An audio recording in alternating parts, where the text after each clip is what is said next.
Oh, man, it feels so good.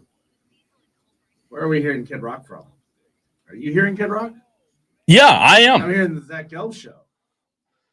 I got Zach Gelb. Let's do this. Going on my headset. Oh, that's my bad. My bad.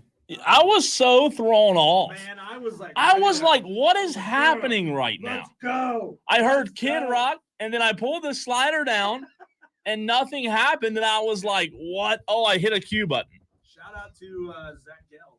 Is that who's on right now? Did the audience even hear that? They did not. No, just us. Oh, okay. So they're totally confused. They were like, what Kid Rock are you talking about? We heard a little bit of intro for the other show. We're launching into our show. Cole accidentally pushed the button on the board, and I hear Kid Rock's Ball with the Ball. Ball with the ball. Da, da, da, da. In your late 30s, early 40s, who like rock music, man, that makes you want to do a Kool-Aid Man and run through a wall. It's a great song, isn't it? It's a great song. It's a great song. It is a great song. By the way, there's a photo of him that surfaced earlier this week. It looks like he was just post-show somewhere. He was shirtless, sitting in the passenger seat of a golf cart. And the dude looked rough. He looked rough. He looked real skinny. And he was rocking a Busch Light tall boy. You know that's my favorite singer, right? Kid Rock? Yeah. Really? Yeah. Your all-time favorite? Seriously. Really? Like, no way. Randy Travis? Yeah. What? Kid Rock's my guy. I promise. When I'm on the lake or whenever I'm needing jams, Kid Rock's my guy. Yeah, I could do an entire 3-hour show about Kid Rock. I'm with you on Devil Without a Cause. Phenomenal debut record. Phenomenal. Like there's only a few out there, and I know this is the hard-hitting rock and roll conversation that our Tolos who turn it on and leave it on right here at 3 o'clock each and every day on the Fan Upstate come for, right? They like Kid Rock too, I believe. Yeah, it's like Kid Rock's Devil Without a Cause. It's Metallica's Kill 'Em All. It's Guns N' Roses. Like the best debut records of all time. You can't touch those debut records. Anyway, what do you think the best Kid Rock song ever is? Best Kid Rock song ever. Man, and I can't choose because I'll tell you a few of my favorites. I love Picture. I love Cowboy. No. Listen, I'm getting there. Only God Knows Why. American Bad A is a great one. You can say Badass. I didn't know last time I said it, I had to hit the dump button. But I said a hole, remember? Yeah, you can't say that. I'm just going to. No, Ball with the Ball is the number one. It is the number one. It's a good one. Yeah. It's a good one. What about Johnny Cash? Do you like that one? Have you heard it? Oh, it's the best one. It's so good. It's so good. I'll play it. I'll play it during the break. Okay. Well, Born Free? Good song. Great song. Good song. His cover, the song that includes the riff to Free from Alabama all summer long. Good song. Good song. I remember DJing that when I was still on B93.7. Back in the day. Back in the day. Cole, you were still in diapers at the time, probably. Honestly. Seriously. Yeah. Maybe so. You stopped wearing them like 6 months ago. So 7. Still wears them occasionally if he knows he's going to have too many drinks. Who had it in the cards today that Kid Rock would be the first thing we talked about, even though it's not even on the rundown because I hit the wrong button and we heard Kid Rock in our headset. 3 minutes talking about Kid Rock. No, I wanted to lead the show, Cole, with an expert, somebody who actually knows what the hell it is they're talking about, telling me that I'm right and telling you that you're wrong. You found one person. No. I found the person. Oh, okay, the person. Gotcha. I found Bill Plaschke. You know who Bill Plaschke is, right? He's a columnist for the LA Times. You see him on Around the Horn all the time. He released an article, a column, about the Lakers taking Bronny at number 55. And I got to get your reaction to this column because he basically backs up everything I had to say yesterday about LeBron and about the Lakers and about the decision to take Bronny at 55 being a foregone conclusion.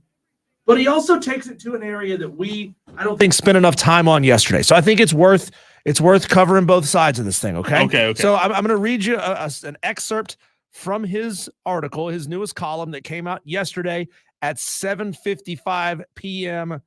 Pacific time. Oh, he so listened to the show. Yeah, so we can't be accused, Cole, of stealing his content because we were long off the air. Yeah, he stole our or long yours. off the air. Exactly. So here's Bill Plaschke. Again, you see him on Around the Horn all the time, LA Times columnist.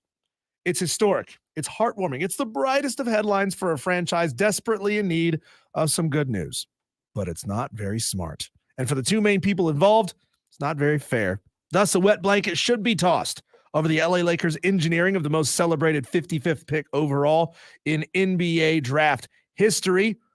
Yes, they did it, because of course they did it. They drafted an untested 19-year-old kid named Bronny James Thursday to unite him with his father in becoming the NBA's first father-son duo. They did it even though Bronny was ignored by virtually every other NBA team with a chance to draft him. They did it even though Bronny struggled last season at USC in his return from a cardiac arrest episode. They did it even though most experts agreed that his game, 5 points, 3 rebounds, and 2 assists per appearance for the Trojans, could have used at least another year of college tutoring. They did it seemingly for the reason they do a lot of things: to keep their superstar happy. LeBron had professed a desire to play with his son. LeBron can opt out of his contract this summer. They probably figured LeBron needed to be kept satisfied at all costs. But this is seemingly a high price to pay. I won't get any deeper into that. He basically said everything we need to say. There's a lot more detail in his column. I suggest you go find it on the LA Times website. But this is a guy who's way higher than us on the totem pole in this industry, who lives in that market, who covers that team, who says, of course they did it. It's all about keeping LeBron happy, right? And you have pushed back on that narrative that it was all to keep LeBron happy. So I want to hear your reaction to what Bill Plaschke had to say. This is my reaction. This is all it was the entire time I heard. He goes into things like nepotism, and he goes into things like JJ Redick being forced to make this decision. I mean, it's what we all know. But you over there, you're doing your best. You're doing your best impression of those big birds that stick their head in the sand. Ostrich. You're doing your ostrich, okay? You're sticking your head in the sand. You're putting your fingers in your ear. La la la la la la la. No, LeBron's not doing that. No, LeBron can do no wrong. I have no desire to conform to what everybody else says. You know what? I respect it. I don't like it. I don't agree with it, but I respect it. Right? I think, how boring would it be if you and I both sat here and said, LeBron's an a-hole, LeBron's a baby, LeBron shouldn't want to play with his son, LeBron shouldn't want success for next segment, right? So what's this guy's name? Bill what? Plaschke. Bill Plaschke, respect him. But you know what? Just like everybody can be a little bit of an a-hole at times. I know I said that word one time and had to hit the dump button. Everybody also can be wrong. Right. And Bill's, you do it. Wrong. Bill's wrong. I need that sound bite. Do it one more time. Wrong. Perfect. Now I have the sound bite. Sweet. So Bill's wrong here. Listen, the smartest man, the smartest people, the highest. Look, we had Steve Hallman. He's at the top of his profession, right? Can't get any higher than what he does. He's wrong at times too. This guy, Bill, he's wrong. I'm not conforming. I'm not going to settle with what you guys are saying. Do I think, let me be very clear, in case somebody didn't hear you and I talk about this yesterday. Do I think Bronny's going to be good in the NBA? No. I don't. I'm not sitting here saying, oh, they got Bronny, they're going to be good, he's going to be great. I'm not saying that. Help me, please understand and please hear me very clearly that I don't think Bronny is going to be a really good NBA player. I don't even know that Bronny's going to be a good NBA player at all. There was nothing here. Here's what's hard. There was nothing that we've seen in college, and a lot of it had to do with his near heart attack, right? Whatever you call it, cardiac arrest. We saw nothing in college, Diesel, that would lead us to believe that he's going to work in the NBA. Now, do some guys not perform at the highest level in college and turn out to be good in the NBA? Sure. But there's nothing that I've seen with my eyes that makes me think, oh, Bronny's going to be really good. Nothing. So I'm not going to sit here and say, yeah, he's going to be really good. I just don't have an issue with a father and a son playing together. I think it's incredibly awesome that we've never and you seen don't this like before. Hallmark movies. How does this make sense, Cole? This is playing up. This is setting up to be a Well, I might LeBron would James watch this Hallmark one. movie, and you're saying I love this. I can't wait. I'm gonna cry. Are you gonna cry the first time? I Are you gonna might. cry the first time LeBron passes the ball to Bronny because the team's already up 40 and they're playing the Pacers' third team scrubs? Maybe. Yeah, Maybe so. Of course you will. Now, Adrian Wojnarowski dropped a good Woj bomb this morning. And I want to get your thoughts on this, Diesel, because, much like Bill, last name? Plaschke. Plaschke. I don't know why I can't remember that. Bill Plaschke. I know who you're talking about. I've watched him. Yeah. Oh, okay. I can't read either. Much like Bill Plaschke, Adrian Wojnarowski, Diesel, very highly respected. And I thought him and Stephen A. had a good conversation about this morning because there are a lot of people who are just absolutely ripping LeBron like Bill. Here's what Adrian said. I don't want to hear these charges, people talking about nepotism. No, the NBA is full of nepotism. Full of it. The ownership level, front offices, Absolutely. coaching. Yep. I don't want to hear it all of a sudden because of Bronny James's father plays for the Lakers. Right. It is rampant in this league. That is Yeah, right. but so that's that. I appreciate Woj for bringing that out. That is something that we as a country have gotten very, very, very bad about doing. The whatabouts. Oh, you can't call out somebody doing something wrong here because everybody else is already doing it too. No, wrong is wrong. You can feel free to call out any bit of wrongdoing you want to. Look, you can't spend your entire life calling out every bit of nepotism in the NBA if you're an NBA reporter, keeping it tight here to this example. Yeah. Because that's all your show would be. It would be filled with those examples, and eventually people would tune you out and not care. Look, it's the same people who say, well, I can do 25 over when I'm driving on the interstate because other people are doing 25 over too, and I shouldn't be pulled over for it even though I could possibly kill somebody. No, that's not how that works. You say wrong is wrong. What defines this, in your opinion, is wrong? What defines it as wrong is that the Lakers need some actual help. Sure, they made a good pick in the first round. Not hating on that.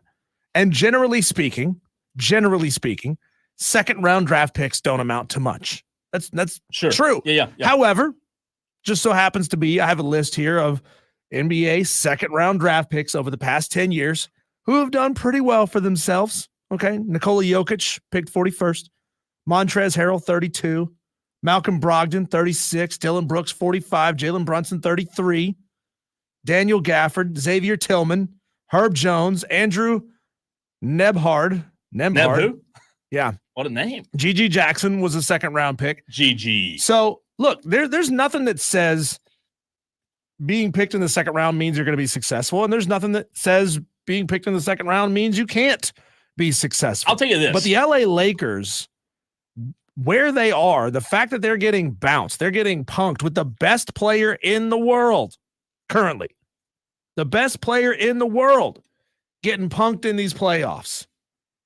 They don't need to be making DA moves like this, these feel-good moves, because that's what pushes them farther back. So I'll continue to play devil's advocate by saying this. If this draft, which in my opinion was a terrible draft, if this draft, Diesel, was slam loaded with talent, I'd agree with you. I'd say, look, there's way too much talent to be picking Bronny James. I really would. If there was a guy out there who I thought was just light years better than Bronny James or this guy or that guy. And I know DJ Burns, a lot of people say he should have been the pick, but DJ Burns, I don't know that DJ Burns would have immediately helped also the got to Lakers fit in either. that system. Yeah. You got to fit. So if the draft was loaded, I'm with you. I agree with you. However, in my opinion, I've heard it from others as well in news talk media, this draft absolutely sucked. And I don't mean, look, the players got drafted. They're talented, right?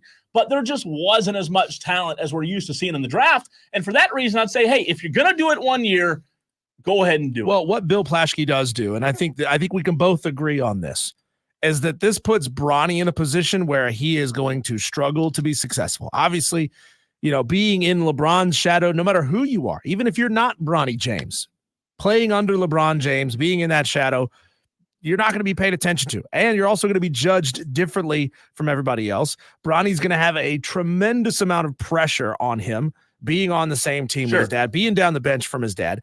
And he's also going to be put into a position, Cole, where it's going to be a tug of war between LeBron and Coach JJ Redick. Now, I know you don't subscribe to the theory that LeBron James exerts that kind of force over the coach, but haven't we seen over the years, Cole, or haven't we heard dozens of stories about overbearing parents forcing their kids out onto the field, screaming at coaches because they're not putting their son in enough?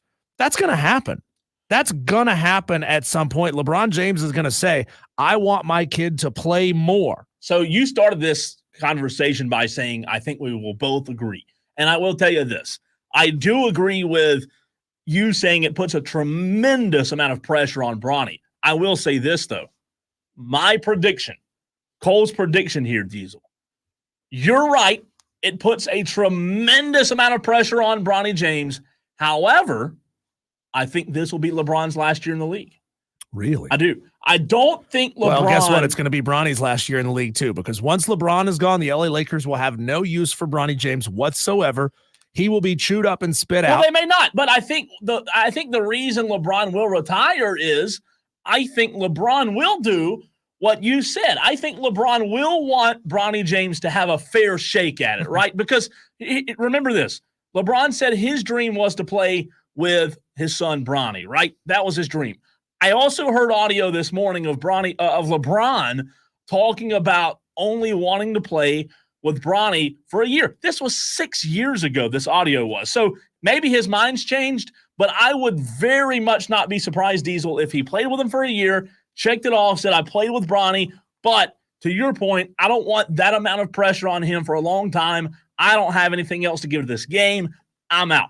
I could see that happening. Yeah, I wonder how, if in any way, shape, or form, this could end up being detrimental to the Lakers in that their star player is going to request/demand, at whatever varying degree you want to say that's going to happen, that his son be on the field, that on the court, that a subpar player is on the court over somebody who is better than him. I don't think that'll happen. Over somebody who gives them a chance to win. Like you don't think LeBron's going to stat watch his kid and say, "Oh, I don't like the fact that he's only got 5 points a game." I don't. I really don't. I could be wrong. Or do you think he's going to be more of a garbage time kind of player? Yes. I mean, the LA Lakers aren't good enough to be having a lot of games where they're going to be up 40 points and they can put in garbage time players. Well, that don't happen in the NBA, right? Garbage time in the NBA rarely happens. I don't think they'll be good enough for him to have garbage time, to your point, but I also think LeBron's a winner, right? His DNA, he's a winner. He wants to win. He truly gives everything every game. If he's on the court, he's given his 110%, right? I don't think LeBron, the winner, would want and ask for Bronny to be in the game over somebody who's better, like a Rui or somebody. I really don't. Now, their guard position, they need help at guard. Will Bronny see the floor? Yeah, but I don't think it'll be much at all, Diesel. I really don't. Now, before we hit a break, let's get to I did want to get to some of these comments. CJ from Greer on the text line started off the show with a bang and said, Kid Rock, dark and gray, all-time favorite. Dark and gray is a good one. That was Kid Rock was my wife and it was within our first 3 dates. Concert, yeah. We drove up to Charlotte, saw them at the arena that the Hornets play in. I'm forgetting the name of it off the top of my head, the Spectrum Center. Yeah. We saw Kid Rock there. Man, that was a sight. I'm telling you, man. We saw a drunk lady slip and fall down about 30 steps because somebody had spilled a beer on those very vertical upper deck steps. So, we saw rednecks in rocking chairs on AstroTurf on like the third level of this arena, just sitting back, hammered drunk, looking like Bobby Cox over there, just Bobby Cox. God, you had to throw Bobby Cox in on a Friday. What? He used to rock in the seat, right? He did. All right, I'll say this real quick before we get back to the basketball. The Kid Rock concert that I went to in downtown Dallas, and I hadn't been to as many concerts as you. I hadn't been to a lot of concerts, Diesel, but that Kid Rock concert, it is far and above any other concert I've ever been to, ever.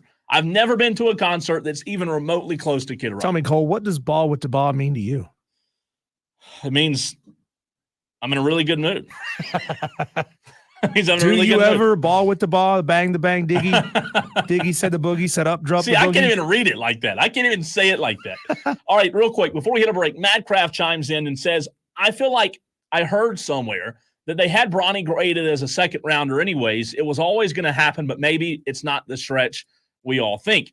JD on the stream says this decision by the Lakers wasn't to put the best winning team around LeBron. It was literally to make them the first father-son duo. Well, no bleep, JD. I mean, wow. Where'd you get that big bomb drop? I can't wait for Disney to make a movie out of this. JD coming in strong. Their goal was not to win. Their goal was to make them the first father-son duo ever. Well, no crap, JD. I mean, God. Hey, the sky's blue. Look, Diesel, the sky's blue. JD, man. I mean, no crap. That's the whole purpose of it, right? That's why it's historic. He also says Bronny may very well never see the floor, and if he does, it'll be just to collect another accolade. But it's a good conversation. Good conversation. We'll get back to it, I'm sure, Diesel, during this show.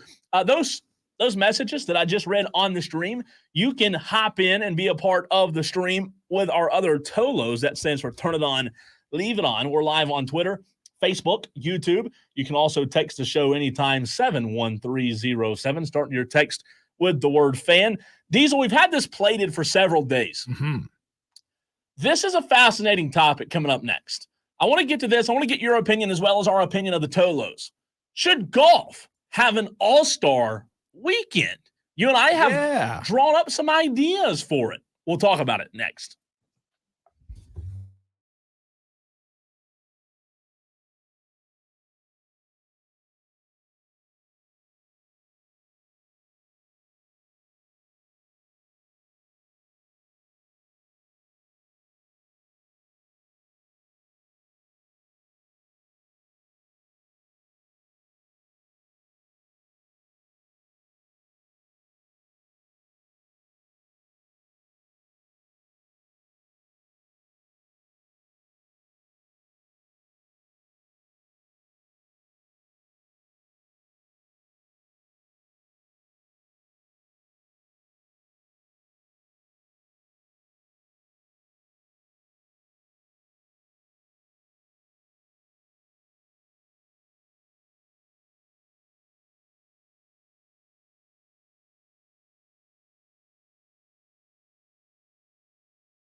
Somehow the very first segment got derailed, Diesel, to Kid Rock conversation. We got more Kid Rock text than we did about the NBA and the draft.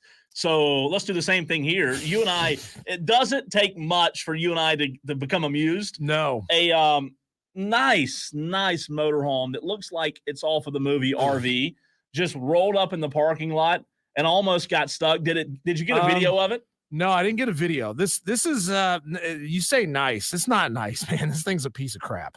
Huge RV. And I'm going to hold up my phone for those trying to watch on the stream. So this is out the window of our studio.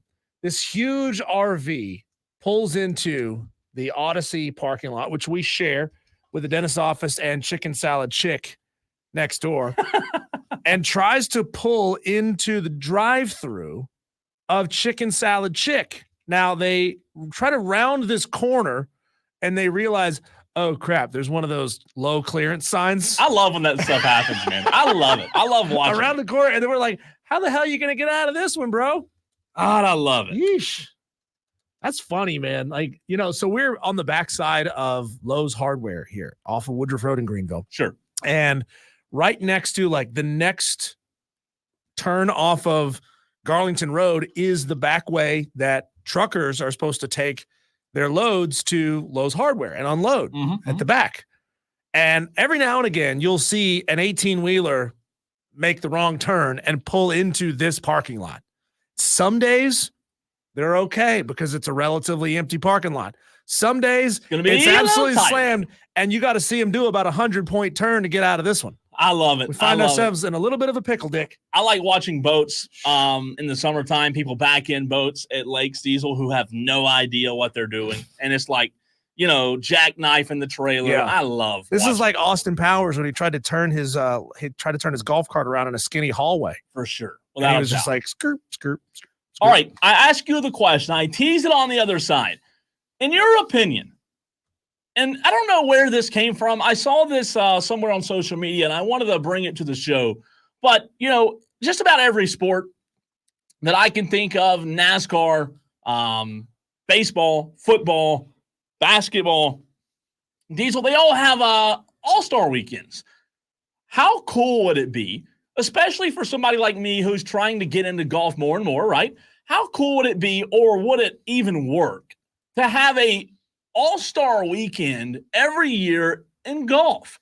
Obviously, you could bring some creative competition to it, right? Maybe even do Live versus PGA if you want to go that way. I'm so ready for this. But why is this? Do you think this has never been discussed, or is this is just something that? It really does blow my mind. You would think that golf, as being as big as it is, would have contemplated maybe having an all-star weekend. I'm totally down for a golf all-star weekend. It can be kind of the way the NFL does things, where they've got sort of a 50-50 event, right? Yeah. Like 50% of it are the goofy skills challenges. 50% of it is an actual tournament, however you want to play this thing. Look, Live and PGA golfers, they already face off against each other 4 times a year in the majors.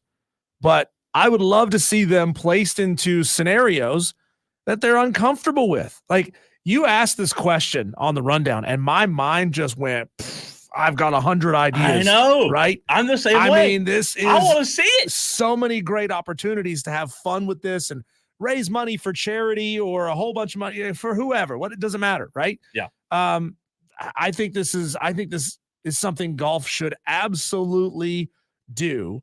I want to start sharing some of our ideas. I want the Tolos to start sharing their ideas of what you would like to see in a golf all-star competition. 71307. Start your text with keyword fan. Respond to us, reply to us on Facebook, Twitter, or on YouTube on the video stream. I think it's fascinating because there are a lot of things that you could do. And, I don't know, like the Live versus the PGA was my first initial thought. Mm-hmm. I don't know that would ever happen, but I think that there could be some sort of thing, Diesel, where maybe we try to bring these two together, raise a bunch of money, and give it away to a really good cause, right? something where both are competing against each other. And I know there is bad blood between the two, so maybe it wouldn't work. I'm just throwing out ideas here, but maybe you could raise a whole bunch of money and give it to a charity, and donate and really make an impact here. So I want to hear from your ideas as well. And like you said, like already on the stream, Shane Barrett says All-Star Weekend golf could be done like a mini Ryder Cup with U.S. versus international. I didn't think about that. That's a good point, So Shane. I would like to see a couple of different things happen. And there's nothing to say all of these things couldn't happen in one epic golf week or weekend, right? So, Cole, have you ever been to a Topgolf? So you have been to a Topgolf. So you're not good, but I love it. If anybody's not aware of what a Topgolf format is like, you're looking down a fairway with various targets and flags set up at various distances. And around that flag is a big circle with nets underneath. And it's basically, imagine like a dartboard and the way a dartboard is laid out. Yeah. But with different chambers. And you have to, there's one version of the Topgolf game where you have to try to get one shot in each one of those chambers around each distance hole. So let's do that, right? Let's put up an array of targets at varying distances and then make these golfers land one in each of those target areas. Make it smaller, right? Make it more difficult than it is at Topgolf because those things are huge. You just got to get it relatively close and you can score. But let's do that, right? Let's do that. How about a tic-tac-toe, but with a 100-yard lob wedge? I'd like to see that. That'd be fascinating. And everybody loves long drive Tic-tac-toe. competitions, right? You could certainly put things like that in there. I loved watching. I don't think the show is on anymore. I think it lasted like 3 or 4 seasons, but holy moly, remember the Steph Curry obstacle course golf, which is basically like gigantic mini golf, but not gigantic mini golf. It was mini golf, but with real putters, but just overblown obstacles, right? I want to see something like that where it's got to get a little bit silly, right? That would be really interesting to me. I want to hear these golfers mic'd up and talking trash to each other. Like, have you ever seen those videos? They call it like the back off challenge, I think, where somebody will be coming up to play golf, and it's usually at some tournament somewhere. And you've got an array of comedians, like harsh, in your face, mean kind of comedians who will start trash talking a golfer while they're setting up to hit their drive. And it's all hilarious. And it's all to see who can actually hit a good shot down the middle of the fairway right after they've just had their feathers ruffled like that. I would love to see that. I don't know that the talking trash, like if you had it live versus PGA or even Shane's point, U.S. versus international, that'd be really fascinating. Mm-hmm. I'd be really curious to see how it worked. But here's the question I have. If we do this, if we were to have an all-star weekend for golf, where would it be? Where would it take place? It'd have to take place at somewhere pretty historic, right? I'm not saying Augusta because Augusta's Augusta. I'm not saying they've already played the Masters there. You play the Masters there, but don't you think if you did it, like, no disrespect to other courses, but you would think it'd have to be done at a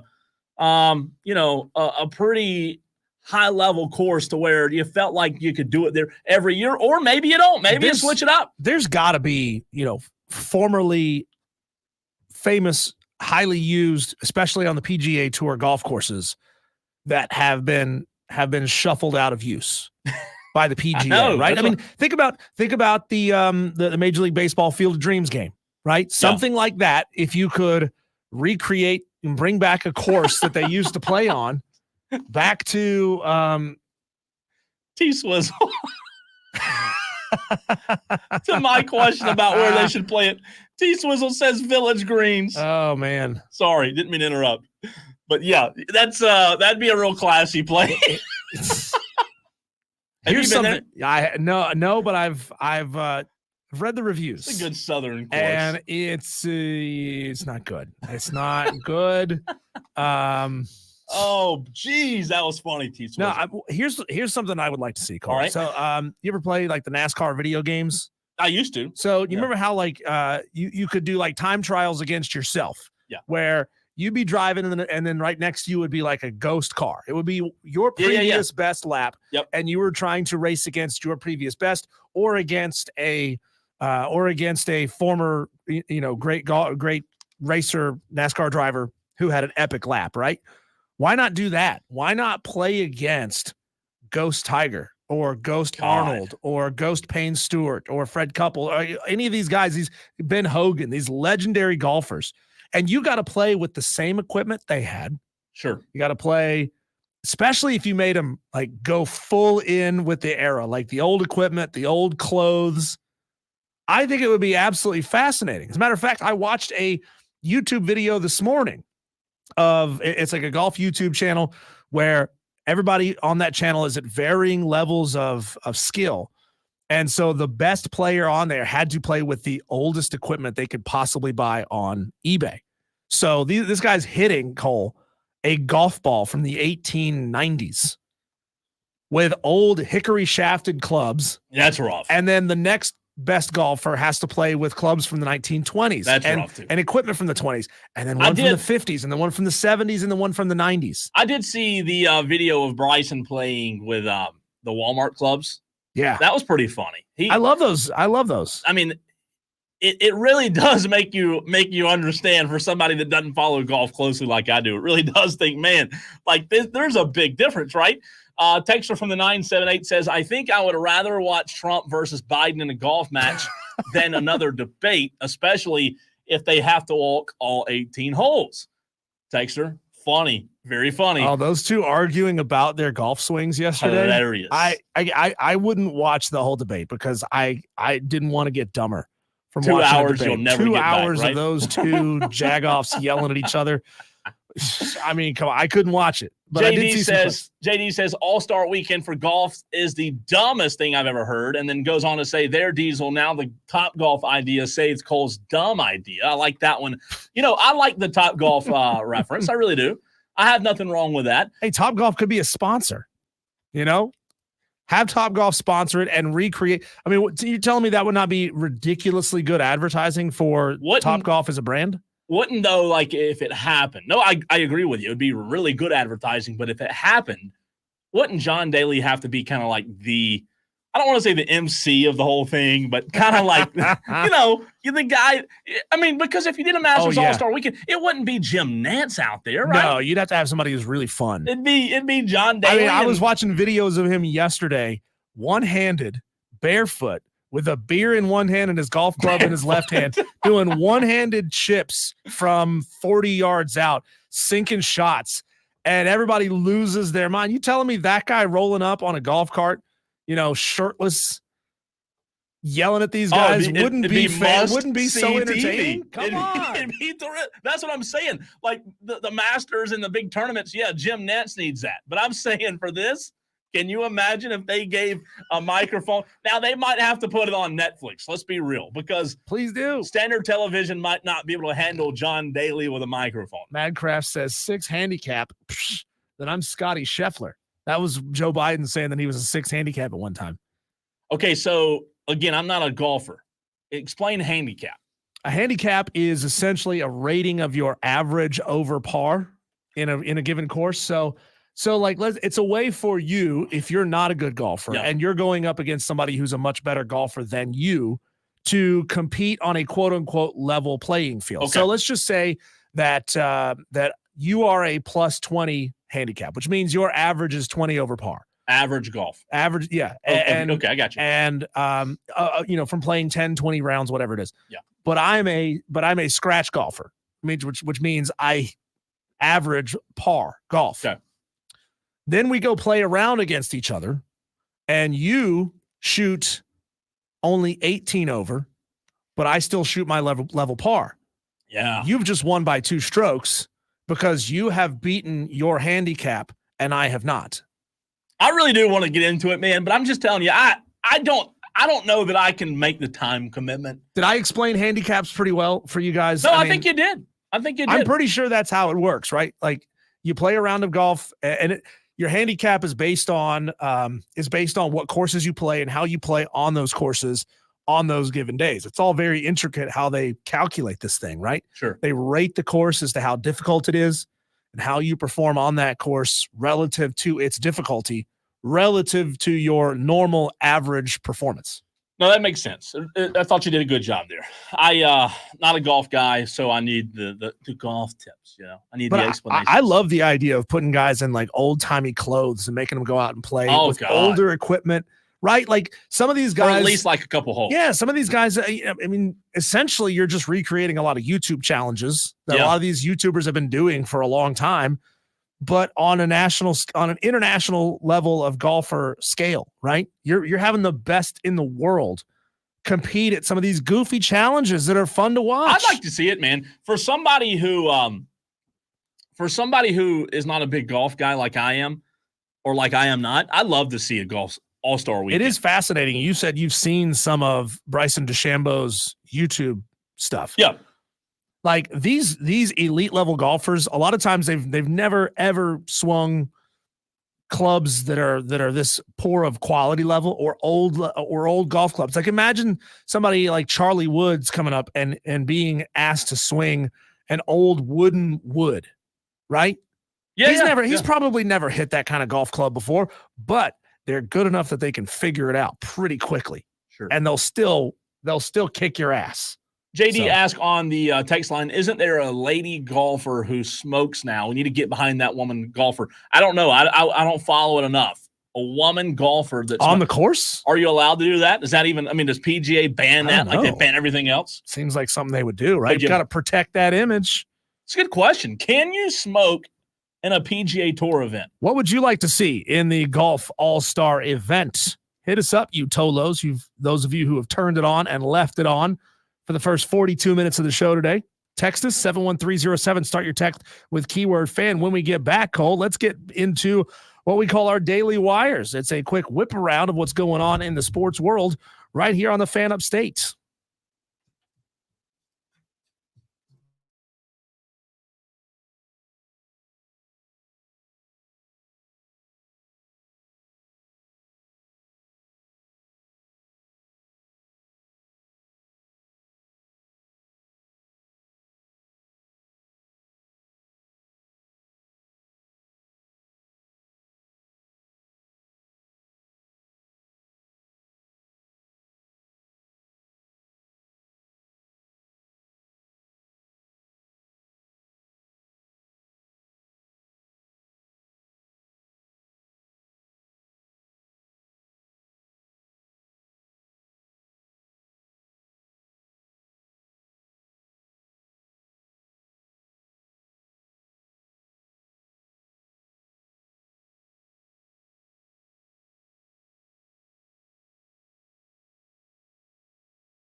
Gosh, You did it. Or even now for the week. We need to have a dollar jar for every time we start talking without our mics turned on.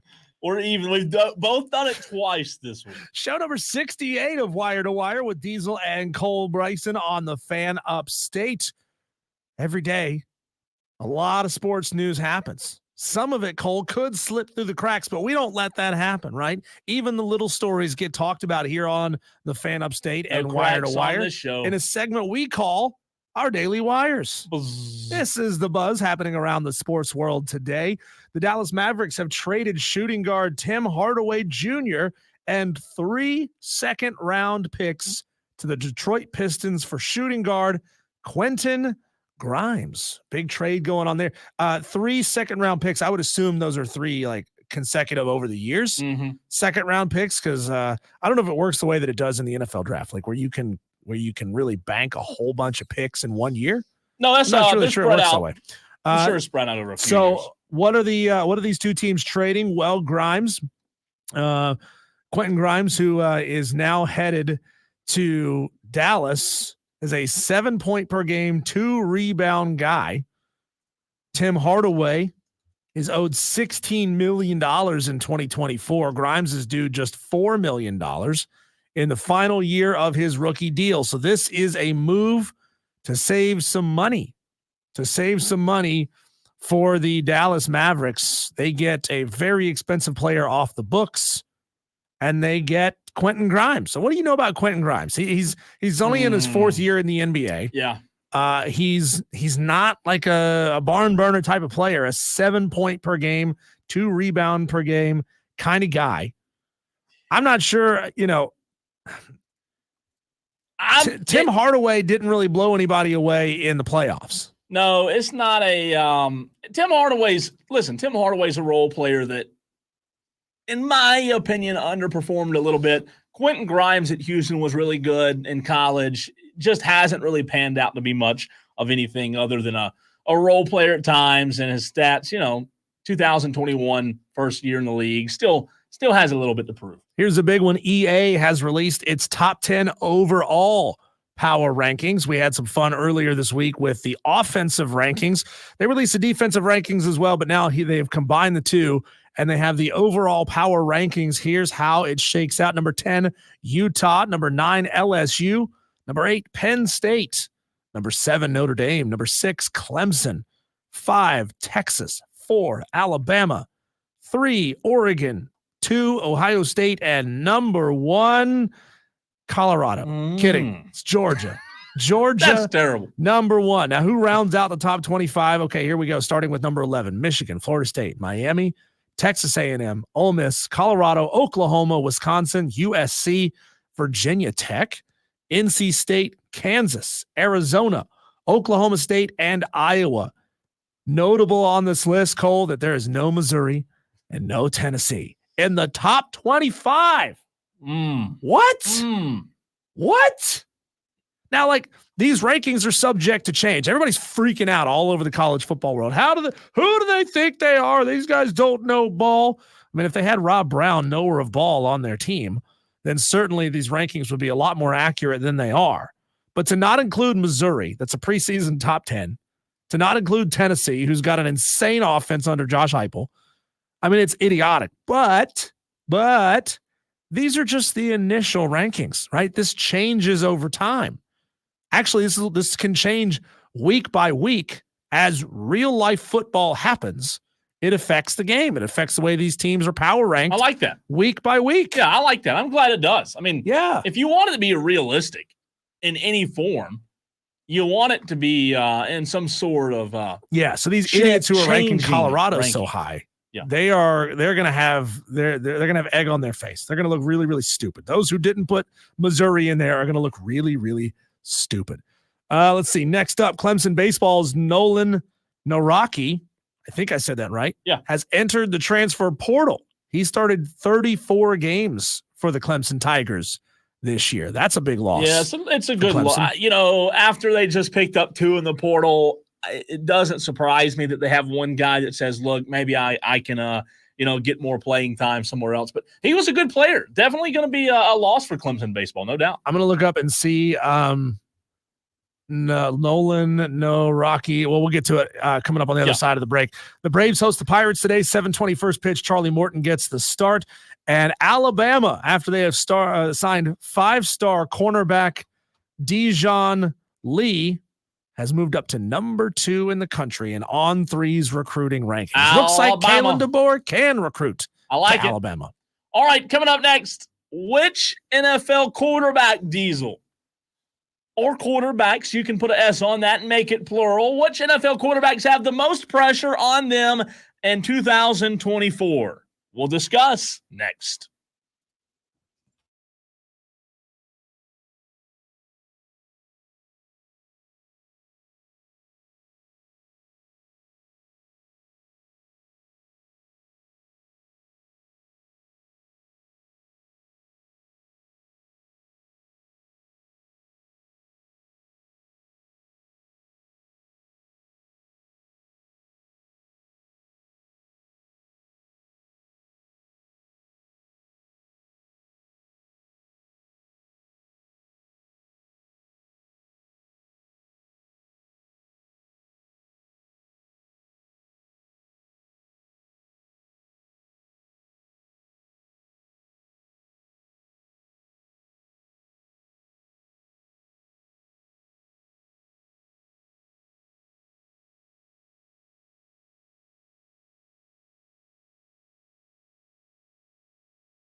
We're going to tell you why Patrick Mahomes has more pressure on him than anybody else in the NFL, right, Diesel? Is that the answer to my tease? No, that name, that quarterback will not even be brought up during this conversation. If he doesn't throw the ball to Travis Kelce enough, Travis's girlfriend is going to call her millions of sycophantic weirdo teenagers. That's true, yeah. That is a level of pressure. Yeah, that is considered pressure. You're right.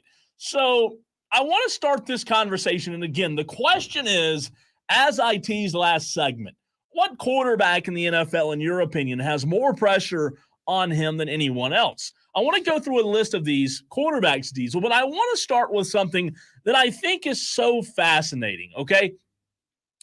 We all know that Lamar Jackson is in the elite category of quarterbacks in the NFL, right? Everybody knows that there are not many quarterbacks better than Lamar. However, while you can be in the elite category, Diesel, is it okay? Is it fair? And I ask you, the Tolos, the same question. Is it okay? Is it fair to say that while Lamar Jackson is at the top tier of quarterbacks in the NFL, at the same time, he also does have pressure on him? Maybe it's not the most. I would probably say it's not even near the most pressure, but in a sense of a little bit, a level of pressure, I think he does, man. Well, I don't think Lamar Jackson has nearly enough pressure on him. I think he is granted this status of an elite quarterback who's never really done a whole lot with it, right? In the regular season, he is phenomenal. You can't argue that. He is great. But when it really matters, he's not getting it done, right? I mean, look, we can't – I hate the people who only look at rings and trophies as proof that you're a good player. That's not the only thing, right? It's not the only thing. No, I know. You're right. I know. How you perform, it is certainly a big component of it, but it is not the only thing by which these players should be judged. They should be judged based on what they did in the regular season, their averages, their wins against plus 500 teams, their come from behind victories, right? They're inside the 2-minute warning play, game-winning drives. There's a lot of different things that these players should be judged on. Playoff wins is one of them. Trips to the championship games is one of them. Trips to the Super Bowl and Super Bowl rings are all part of the equation, but it's not the end-all be-all. And for whatever it's worth, and for whatever reason, Lamar Jackson can't get over that hump. And I think there should be more pressure on him to actually go out and win big games, instead of people always excusing the lack of success and saying, well, it's because of the other things, right?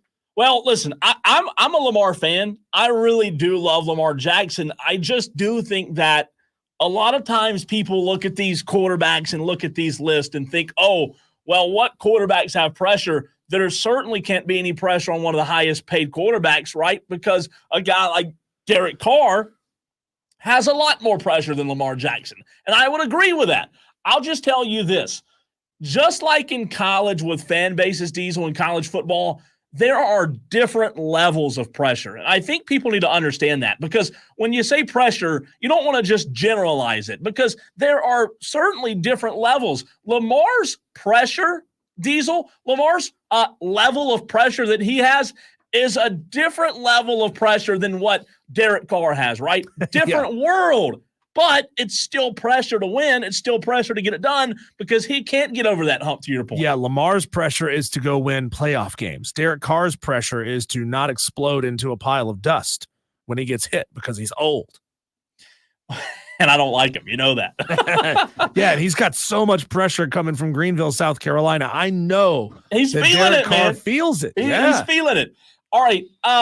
I'm going to I see Madcraft on the stream, and I'm going to get to your Chargers in a minute, Madcraft. Madcraft says Lamar is a gifted, phenomenal defense every year and the league's best rushing attack, and he's losing. I don't want to say losing. Losing, I wouldn't agree with that, Matt. I mean, he's a winner, right? He wins games. He hasn't done it in the biggest of games. But my point is, Madcraft, I just want you to hear me out, that there is a different level of pressure for him. He's 62-24 in his career, right? So he's not losing. he's winning a lot more than he loses. Sure. But he's not winning the ones that really matter. So while you and I both agree that the pressure that he has on him is not remotely close to a guy like Derek Carr, we do agree that there is an amount of pressure on him because he hasn't done it. And maybe a guy like Derrick Henry being in the backfield with him now this year may be the icing, right? The icing on the cake. That might be what Baltimore needs to get over the hump. I don't know. Maybe we'll see. But I just want to point out that when we get to this list of quarterbacks that have pressure, I wanted to start with the good ones because I want people to understand that really good quarterbacks, Diesel, really high-paid quarterbacks can still have pressure on them. Josh Allen, Buffalo, are you telling me, and I want to hear from the Tolos as well, because I know we have Bills fans in the audience. We've heard from Bills fans before. I know there are a lot of Bills fans here in the upstate. The Bills have a great fan base. But can you sit here and tell me and look me in the eye and say that there's no pressure on Josh Allen? There's zero pressure on Josh Allen to get Buffalo to where they need to be because let's call it like it is. Him and Sean McDermott have not done what they were supposed to do. Allen led the NFL in big-time throws last season with 41. Despite pushing the ball downfield as much as he did, he still kept his turnover-worthy play rate at 2.9, a career best. So he was better last year at not turning the ball over. He also added the second most first down rushes with 66. He's a threat, right? He's a unicorn when it comes to athletic gifts. But he also, in my opinion, Diesel, to your point earlier, he has not done it in the biggest of games. Yes, he's gone. I know what people will say. He's gone against Patrick Mahomes, right? He's going against the best of the best. He is in the AFC. He has to go against Mahomes and Joe Burrow. And I get all of that. I really do. But I still think there's a tremendous amount of pressure on Josh Allen. Justin Herbert, LA Chargers. Do you, Diesel, do you, Tolos, give Justin Herbert an out? Do you give him an excuse? Do you give him I don't want to say a free pass, but do you give him a pass because he's never had a really solid coaching staff? Kellen Moore just came in last year, and they've really had no consistency. Do you give a guy like Justin Herbert a pass? Madcraft says, make sure you get your facts straight before you slander Herbie. I like him. Look, I mean, he's won 53% of his games. As you said, there's been a revolving door of coaching staffs. They've moved the team on him. He's never really had the most elite weapons around him, but he's still a very good quarterback. Not elite, very good. Madcraft, as much as this may hurt you to know, he's only won 53% of his games as a starting quarterback in the NFL. So I'm just saying, like, he's okay. He's a good quarterback. And when you put it in the context of everything that he's had to deal with over the course of his career, that should be looked at as very good. He is, listen, let's not get it twisted here. He is a phenomenal quarterback. There are many people, many teams, many owners that would love to have Justin Herbert be the star of their franchise. As a Cowboys fan, I will not lie. I will not sit here and look you in the face and tell you a fib. I would love to have Justin Herbert as the quarterback of my Dallas Cowboys. I would. I love Justin Herbert. He's a really good quarterback. But, again, he's a really good quarterback doesn't mean he doesn't have pressure. I do give him a little bit of a pass. I don't think he has as much pressure on him as a guy like Josh Allen does, but I do give him a little bit of a pass because, to your point, what you said about the revolving door of coaches that he's had. So I hope he turns it around. I hope he gets LA. I'm not a Chargers fan by any means, but with Harbaugh there now, Diesel, maybe he can get something consistency going. Trevor Lawrence in Jacksonville, his first year under Urban Meyer, we gave a pass to, and now he got a good coach in Doug Peterson. Maybe with Harbaugh in LA now, maybe they can get this thing right. So I was wrong about that, by the way. I was looking at the wrong stat. Justin Herbert's win percentage, it's not 52%, it's 48%. Okay, he's a lower. sub 500 quarterback. Yeah. But wow. Again, considering everything that he's dealt with over the course of his career, he's viewed as one of those good quarterbacks. Not a great quarterback, not an elite quarterback, just good. I do agree with you, Matt, on the stream. Don't get it twisted. You can't win games giving up 40. I agree. Their defense, your defense, the Chargers' defense has been atrocious. So then where's Justin Herbert demanding a trade? Get me out of here. I'm a better quarterback than the situation that I'm placed in. If Harbaugh didn't come in, I would agree with you. But I think Harbaugh might be able to get that shit right. I really do. I mean, does anybody doubt Jim Harbaugh? Does anybody doubt him? No. I mean, I think he deserves the benefit of the doubt, right?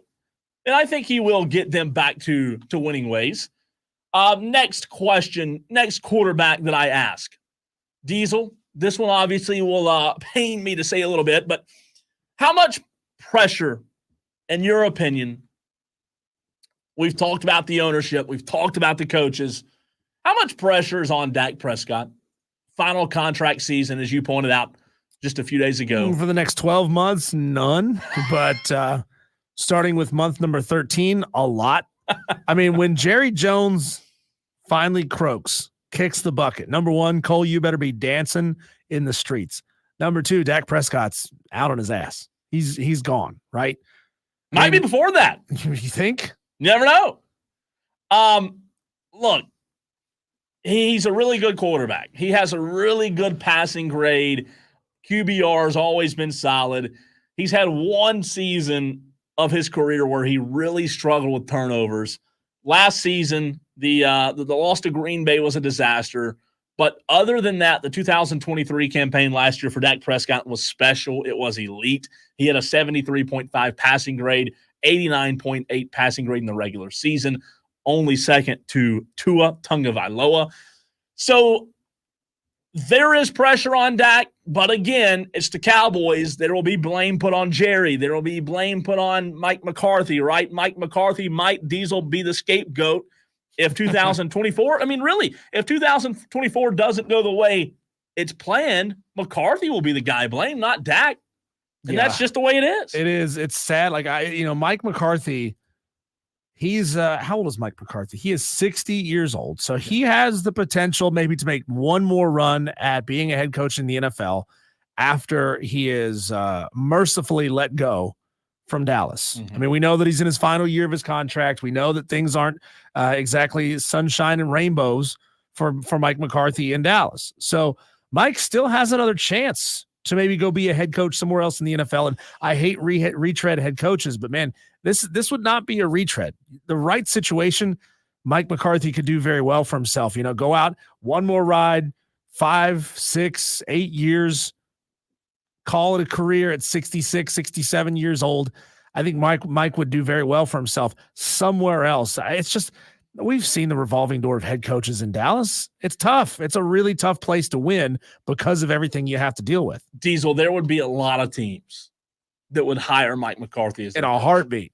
A lot of teams. I mean that. So I agree with that point. I'd fire Dave Canales to hire Mike McCarthy. If it doesn't work out, right? If it doesn't work out. I mean, there's not as much pressure. Still a crazy owner. All right, let me ask this question. We're talking about quarterbacks that have the most pressure on them. We're going to get to the bad ones. Listen, Diesel and I could sit here and go through every bad quarterback and say, Derek Carr has a lot of pressure. We know, who else? Geno Smith has a lot of pressure. We know. But let's talk about the ones that are relevant. Tell me, Diesel, Tolo, 71307. He's never had pressure. He always does what he wants. He gets what he wants. He's the spoiled kid. Is there any pressure on Aaron Rodgers? Oh, I thought you were going to say Kyler Murray because that could apply to him as well. It could apply to him as well. No, there's not a lot of pressure on Aaron You don't think Rodgers. so? No, Aaron Rodgers is essentially a mascot for the New York Jets. I don't think the New York Jets – honestly, I don't think the New York Jets really care if they win or lose. As long as they've got Aaron Rodgers, they're going to be relevant. Not necessarily for the best reasons, right? But they are going to be relevant. People are going to talk about them. People are going to see their logo online, on TV. They're going to sell jerseys because of it. Aaron Rodgers, for better or worse, is a lightning rod, right? So, I mean, zero pressure on him. Man. Zero. I mean, that's pitiful though, right? And hey, if an owner or a GM or a coach comes up to Aaron's locker and says, "Hey, Aaron, here's the deal, man. You're not performing. You're not playing well." He's going to have a 15-minute diatribe on why it's not his fault, why it's somebody else's fault. He's going to throw everybody else around him under the bus. It's not because I didn't show up for the first day of practice. It's not because, I'm doing all these dumb things. It's not because I'm going on the Pat McAfee show every week or whatever. He's going to have excuses, and he's going to dumbfound whoever it is he's talking to into just walking away from him and saying, fine, don't worry about it. We don't care. He is the NFL's Milton Wadhams. I cannot wait. Cole Bryson cannot wait for Aaron Rodgers to retire. JD says Aaron Rodgers is to the Jets as LeBron is to the Lakers. Oh, that's JD. not far off. That's tough. You're on to something there, JD. They're very different. One helps their team win. The other one goes and sits in a dark room and pouts when he's angry. That's tough.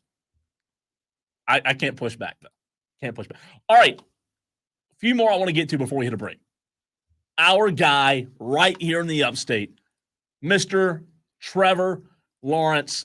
Obviously, this will be his third year under Doug Peterson. Mm-hmm. We all know that the first year with Urban Meyer, you throw that out the window, right? He was just an absolute train wreck. But how much pressure, let's call it like it is here. He flopped. The Jaguars flopped in the second half of last season. They started 8-2, Diesel. In my opinion, there's some serious pressure here on Trevor. There is a lot of pressure on him. They just gave him a $55 million contract, right? Yeah. They just spent a ton of money, or they just got approval for $1.5 billion to renovate that stadium. We've read articles and read posts from Shad Khan saying it is time to win now.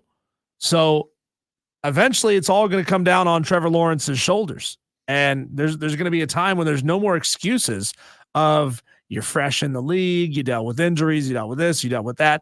Eventually you either win or you go down in history as somebody who could never get it done.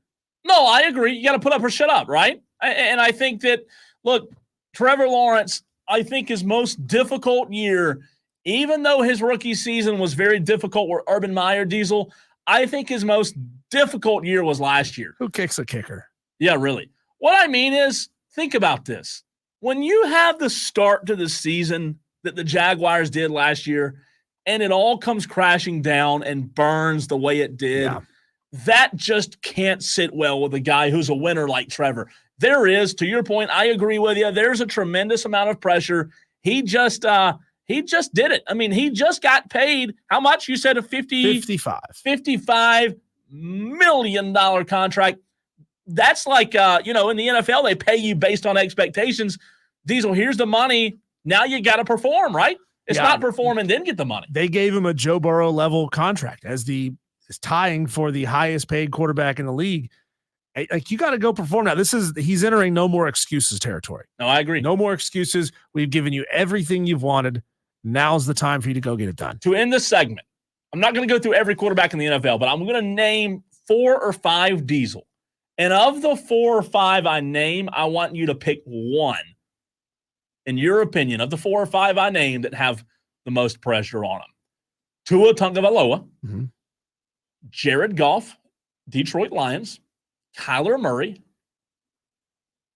Baker Mayfield, and Russell Wilson.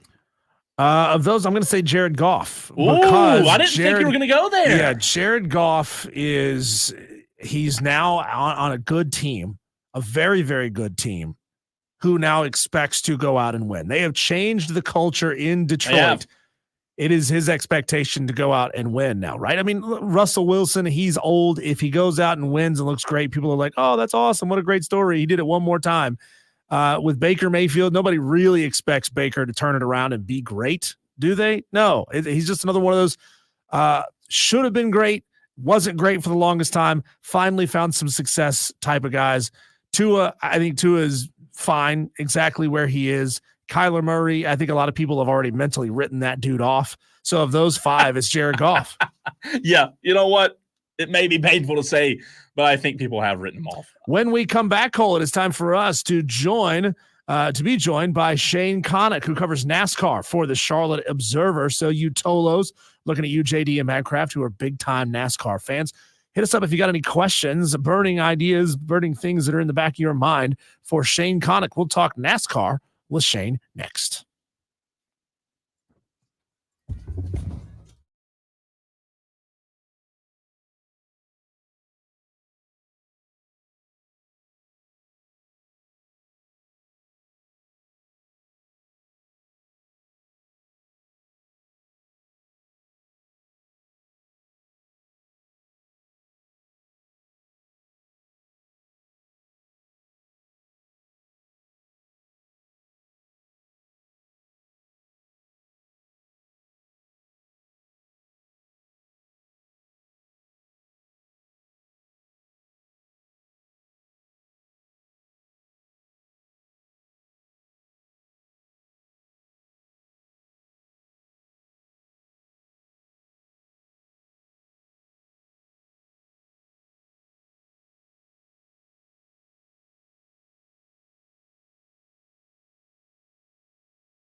NASCAR is coming off of a rain-soaked and soggy weekend at Loudon, New Hampshire. They're headed southwest down to Nashville. To talk NASCAR, we go to Shane Connuck, who covers NASCAR for the Charlotte Observer. Shane, an hour ago, Cole and I were dreaming up our scenarios for what a golf all-star weekend would look like. And we talked about it a few weeks ago. NASCAR does a really good job with their all-star weekends, the cruise skills challenges. I just want to know from you, Shane, what position, tire man, jack man, gas man, catch can man, would Shane Connuck be most successful at if somebody got sick and they tapped you on the shoulder and said, hey, we need you, kid, you're up? What's up, guys? I think it would be being the fuel man, because that's something that I do regularly anyway, because we all have to drive somewhere. Anywhere we're driving, we have to go to a gas station eventually, fill up our gas tank. So that's something that even if I'm not necessarily around NASCAR, I'm not every day changing a tire, even if I do that occasionally and now see it done more frequently. So I would say that it would be the fuel, whatever the exact term of it is. But that is something that I learned about recently with the winner of this week's location of the race last year, Ross Chastain's pit crew recently at Trackhouse Racing, about what those guys do every day. And let me tell you, those guys are athletes. And it is really interesting to see what those guys bring to the sport. Shane Connuck, always a pleasure having you on, Shane. Here we are at the end of June, almost July. What would you say, what would Shane Connuck say that the biggest storyline in NASCAR has been thus far this season? It's been that we've had a handful of historic moments in different ways, one of which being that we have been able to race on wet weather tires. We saw it at the end this past week. If you don't understand NASCAR, it would sound, tires, this, that. But this is a sport where if it ever rains, any amount of dampness on the track, not racing for a little bit. These rain tires now allow for even more compelling racing than you might have had otherwise in a safer way, which is what we've always wanted to have. We were able to end last week's race after 6 hours on those tires. That is a huge deal, because that now opens the door to have racing at all different, even more times. You're able to have it when these delays were always a big thing. When you get to roll around once a week and then you have to sit around for hours, now you can have an even more action-packed race. In addition to that, we've had photo finishes multiple times. We had an action-packed Daytona 500 this year, the big one toward the end. It's that we have had moments that have been unprecedented in a sport where every race you're going to have a completely different outcome. So it has been in a lot of ways a historic year for the sport, but in those specific ways, it's really moving forward, and it's really been a fun year to be around NASCAR. Joined by Shane Connuck of the Charlotte Observer, who covers NASCAR. Shane, it's official now. Chase Briscoe, who's 15th in the points, will step into Martin Truex's number 19 Joe Gibbs racing car next season. How did this whole thing come to be? I mean, it's certainly good for Joe Gibbs Racing, who will have, I think, 4 of the top 15 drivers inside of its building next year. And can you kind of put into perspective with your answer, how important to the ownership groups are these owner standings? Do they really matter to them? Chase Briscoe coming to JGR is a big get. They had to get an up-and-coming younger driver to step into that number 19 car, and that is what Chase Briscoe is providing. Had made the playoffs, advanced deep 2 years ago, has been with Stewart-Haas Racing, which, as we know, a bigger team in the sport. And Briscoe now, as he heads to JGR, that's important, like you guys said, to have teams, especially like that one, the leading Toyota team that has 4 cars in the Cup Series, to have all 4 or most of those drivers to have good shots at the playoffs every single year. And that's what JGR has been with for a while now, for as long as it's existed, really. And as you've had not even just the Kyle Busch at JGR era, to now have Denny Hamlin and Martin Truex Jr. as long as they are, Truex retiring, Briscoe now stepping in. These teams, it's important to try and win these owners' championships. And going back to last year, Chase Elliott, who quickly is back to the top of the standings week in, week out when we look this year, even though he's only got 1 win to his name. But last year, when he had the 6-race period in which he did not competed all, and he ended up missing the playoffs. It was very important to him, and he talked about it. I mean, he probably also wanted to have something to talk about when he was not competing in the playoffs in the round of 16, but that he was competing for Hendrick Motorsports to try and bring home that owner's championship. And I do believe that, especially for whether it's a smaller team with one or two cars that values every point it gets like that from those one or two drivers, that for a big team like JGR that's leading the way with Toyotas and has been in a lot of ways leading the way in the sport for other teams like 2311 and all these development programs, these Xfinity programs, it is a big deal for these teams to not only potentially win the championship or compete for it, but to have 3 or 4 cars that are capable of winning the race every single week. Shane Connuck of the Charlotte Observer joining us right here on the Fan Upstate. I'm Cole Bryson. He's Diesel. Shane, a buddy of mine, Brock, who is a big NASCAR fan, he's my, I guess you would say, he's my NASCAR tutor in a way. You know, golf and NASCAR are the two sports that I ask a lot of questions about because they're not my favorite sports in the world.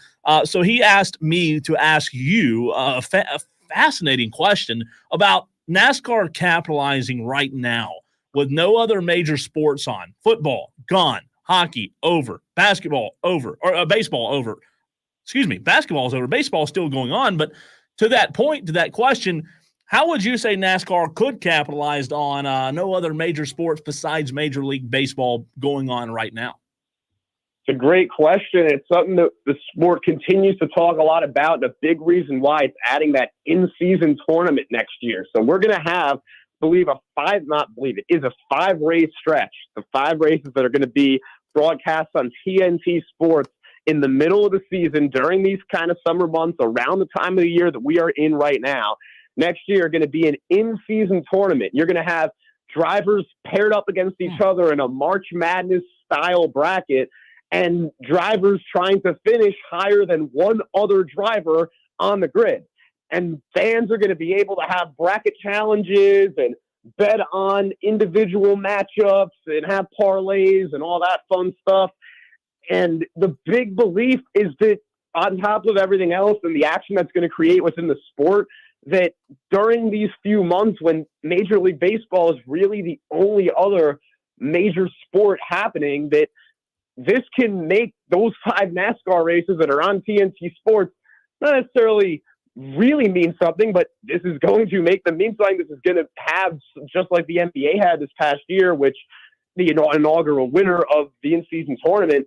So that's going to be something already next year that's going to add something to just really spice up the competition among these races in the middle of the season, as opposed to just the sport will just be on as it always has been during the months of July, August, when it's behind other sports. And then also next year, the 5 races that are on Amazon Prime Video before that, then you'll get to NBC and Peacock and then afterward. And so that will be, or certain races on Peacock. So that'll be just breaking up the schedule even more and emphasizing different races, having them mean different things. And the hope all of that brings more eyeballs to the sport during these summer months as soon as next year. Find him on Twitter at Shane_Connuck. Shane Connuck of the Charlotte Observer joins us here on Wire to Wire with Diesel and Cole Bryson. You know, the city there in Charlotte just approved $650 million to improve Bank of America Stadium. We've all seen the renderings of the facelift that they're planning to that stadium. And over the past couple of weeks, we've talked about NASCAR attracting new viewers and getting creative with the way they attract new viewers. And we've just talked about this new look in-season tournament. Do you foresee, Shane, a day when NASCAR venues start getting these, almost billion-dollar facelifts to their facilities to try to attract people that way?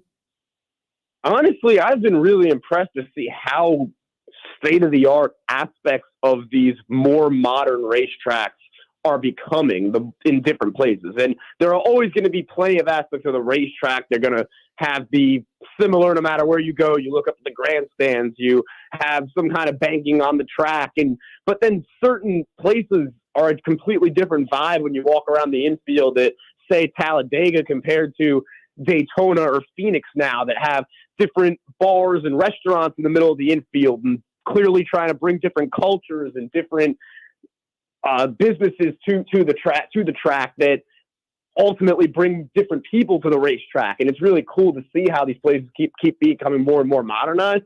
But in terms of having one of these big, what Bank of America Stadium's looking to do, what these NFL stadiums that are looking to host Super Bowls and major events, it wouldn't surprise me if racetracks come to that point soon, because these racetracks, you look at NFL stadiums. Why are big concerts often held in football stadiums? Because they're the largest venues. We all remember years back when Tennessee played Virginia Tech inside of Bristol Motor Speedway, because think about these racetracks. They can fit 150,000 people in them, some of them. And so to keep, especially Charlotte Motor Speedway here, hosting big non-racing related events, it seems like it's a matter of time before one of these bigger racetracks tries to make that step forward. And then who knows what kinds of events we can continue to see be held inside of these racetracks the same way we see big events be able to cross over different sports and create even bigger, to elevate the atmosphere for different sports. Shane, juxtapose that with the vibe at North Wilkesboro, where it's all very, very stripped down and very almost kind of run down in a way. And fans really kind of love that. So it's going to be interesting to see, the fans who love the old school, no frills kind of vibe versus the fans who are attracted to all of the bells and whistles. And either way, it's still going to the racetrack. And right. That's something that's cool about NASCAR. I feel like other sports, you can go to some of these really new stadiums and everything really becomes about the experience, and then it really takes away from what's on the field. But when you go to a NASCAR race, everything is about experiencing pit road and walking around the grid and seeing the cars and hearing the engines. And you could be in any suite, you could be down on right next to the cars themselves when they're firing the engines. But no matter what, it's an experience that really is going to always relate back to the race itself. Shane, what can fans expect this Sunday at the Nashville Super Speedway? We have a racetrack just over a mile long, a race won by Ross Chastain last year. It's going to be – he won that race from the pole a year ago. Wow. And Kyle Larson, Chase Elliott, recent winners there.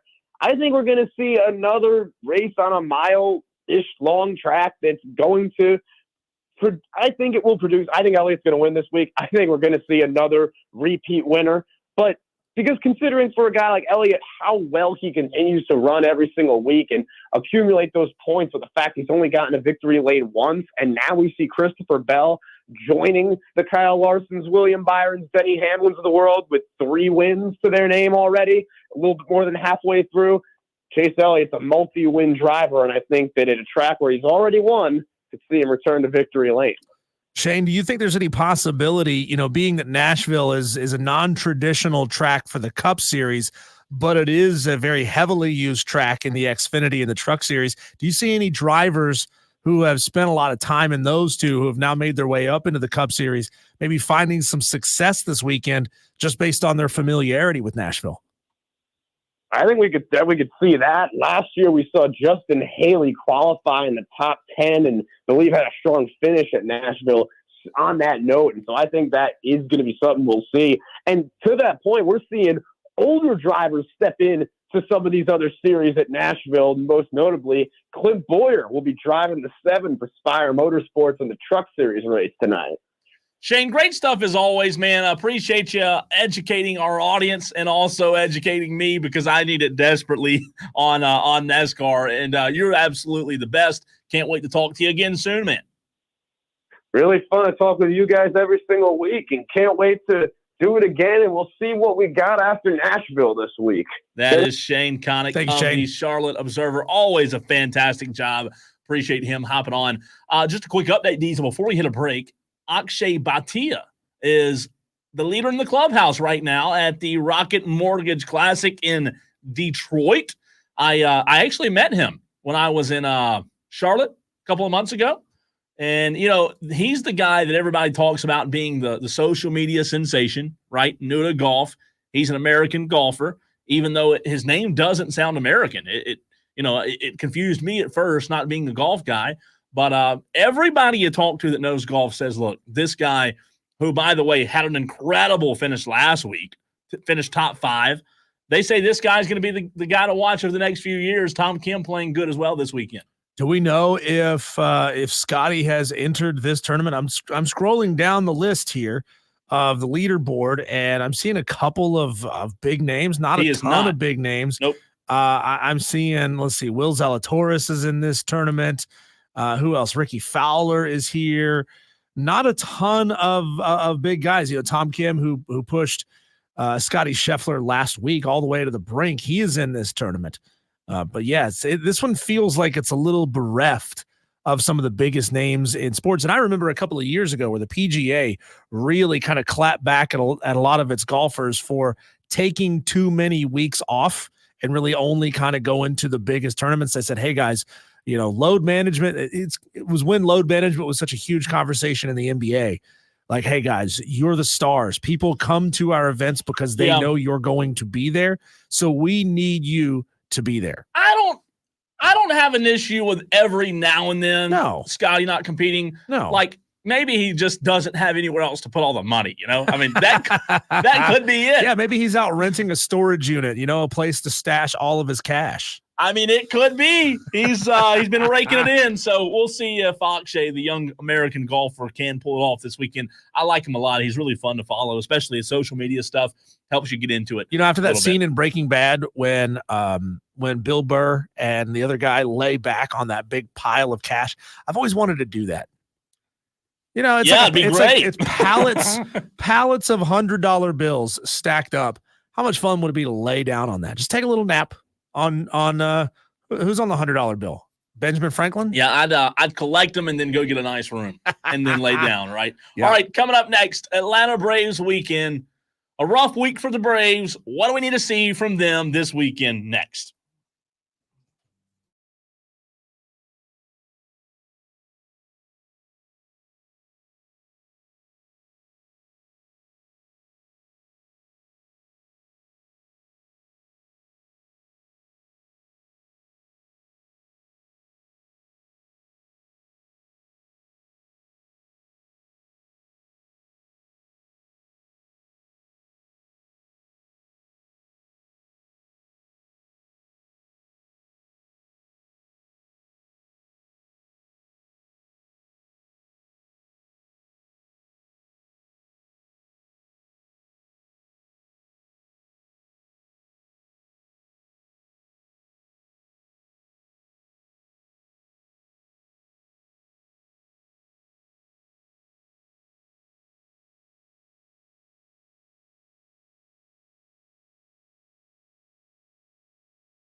Merritt, 64.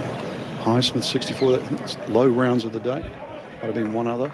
Raul Pereira had quite the bounce back, 77-64, but not sure it'll be enough to see the weekend with that cut line. Diesel, I'm throwing in some audio of the Rocket Mortgage Classic live right now. How do I get an accent like that? Well, you Where do I sign up? You just have to move to a foreign country. Well, I would love to have it. Yeah, if you move to like Australia, they'll be like, "Oh my God, listen to his accent. Listen to that Spartanburg accent." I moved to Texas and they did that. Yeah, listen to that Spartanburg accent. I want this accent. Playing his second. They say, "Oh crikey, listen to that Yank with his southern accent." You. I want that so bad, man. I just love their accent. It is fantastic. That's probably the main reason I used watch to take golf lessons from an Australian woman. Really? That was fun. I couldn't understand most of what she was saying. An Australian woman. But she was a heck of a golf. She was a PGA champion. Wow. Yeah, she's really good. That's you should be a pretty good golfer then.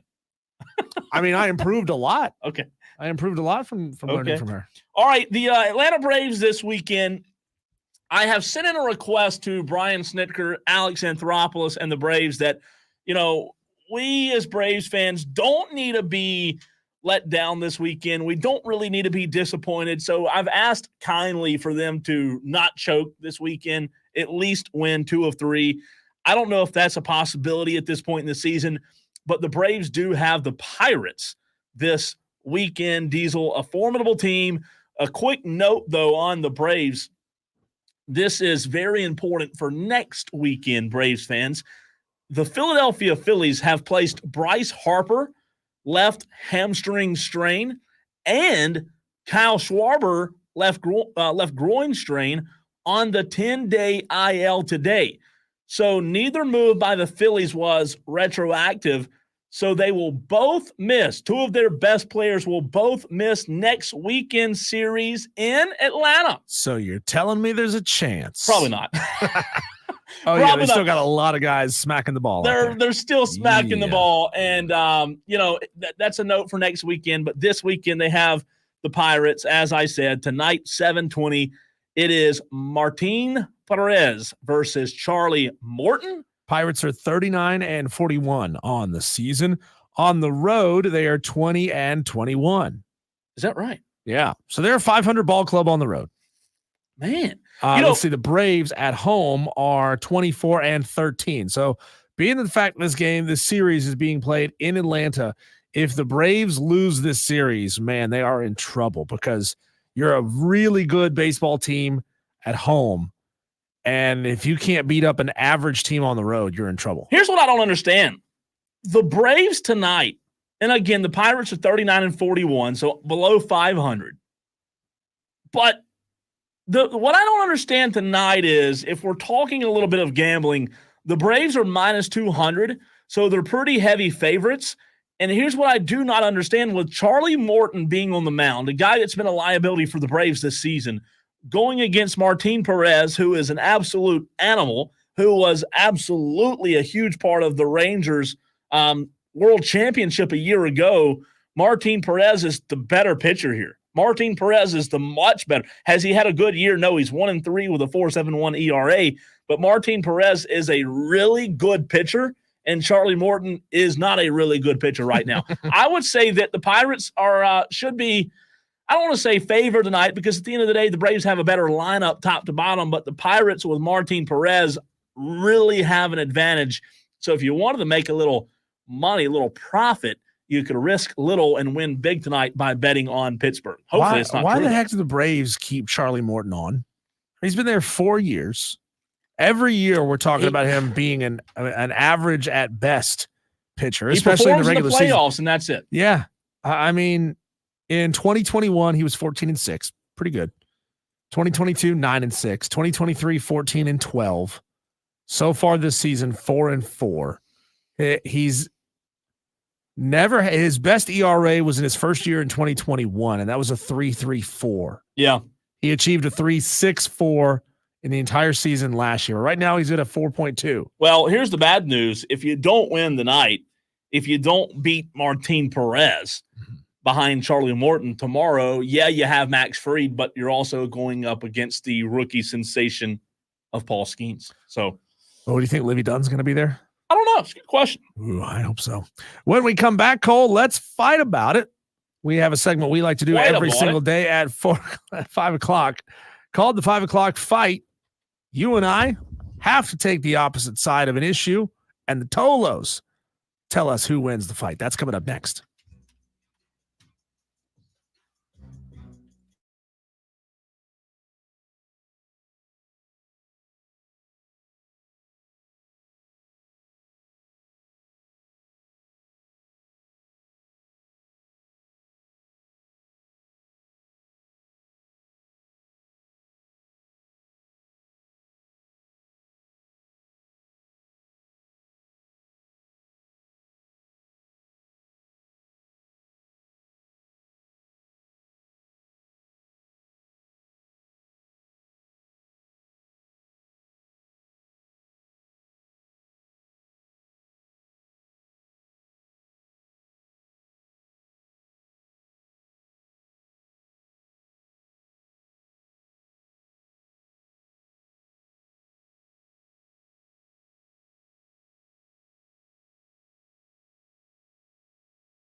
Would you look at that, Cole? Oilers Kate listens to Wire with Diesel and Cole Bryson, and she loves you. I don't know what Katie that is, but get in line, Katie. I mean, get in line.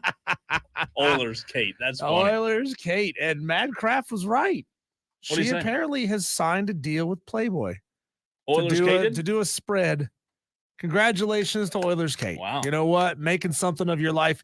An oil worker flashed her hoo-has at an Oilers playoff game, and look at her now. She is nationally and internationally. If that's known. her that texted in, I'll this will be my last show with you, Diesel. Yeah, it's been nice knowing you. I will slow golf clap for you as you ride away in her car. Hey, did Tom Kim make that putt, by the way? I totally missed it. How did I miss it? We were on break. He was at -2 when he teed off on that par 3, and he missed it. What? He missed his putt. Here. It wasn't an easy putt, man. He was probably putting from 12 or 15 feet away. See, this is one of the things that annoys me about golf, right? Like, you're there, play ready golf. Can we just play ready golf? I know that it's PGA. Yeah, just go ahead and put it in. You're there. You're ready. It's a foot away. Go ahead and knock it in.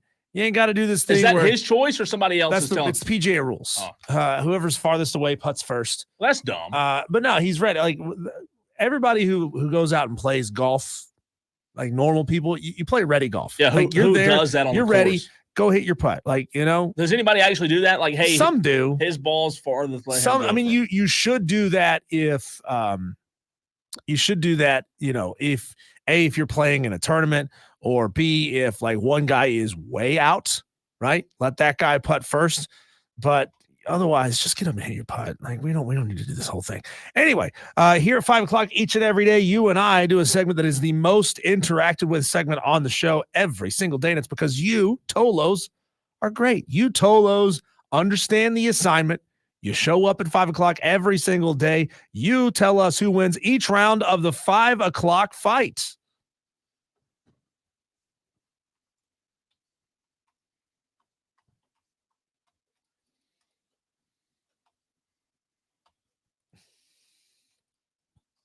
Madcraft said, told you.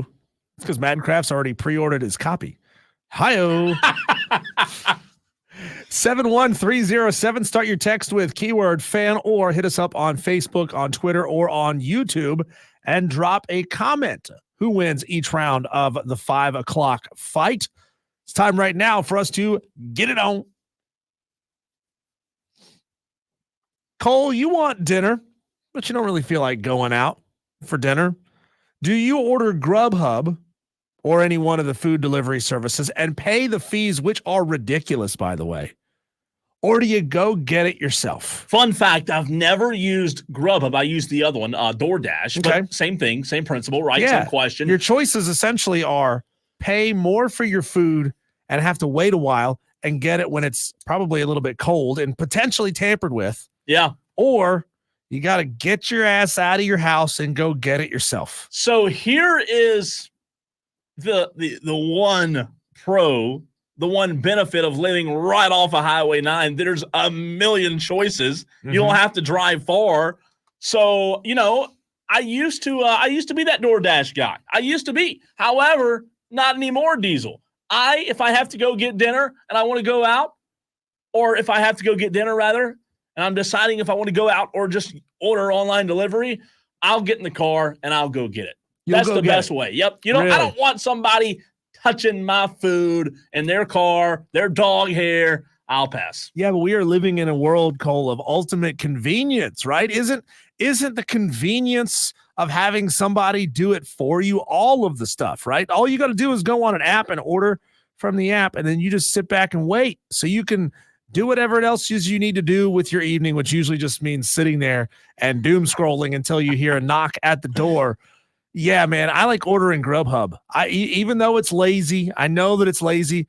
I would rather somebody else just do all that stuff for me. It saves me the money, the gas going to get it, saves wear and tear and mileage on my vehicle because I live in Malden. Ain't nothing good in Malden.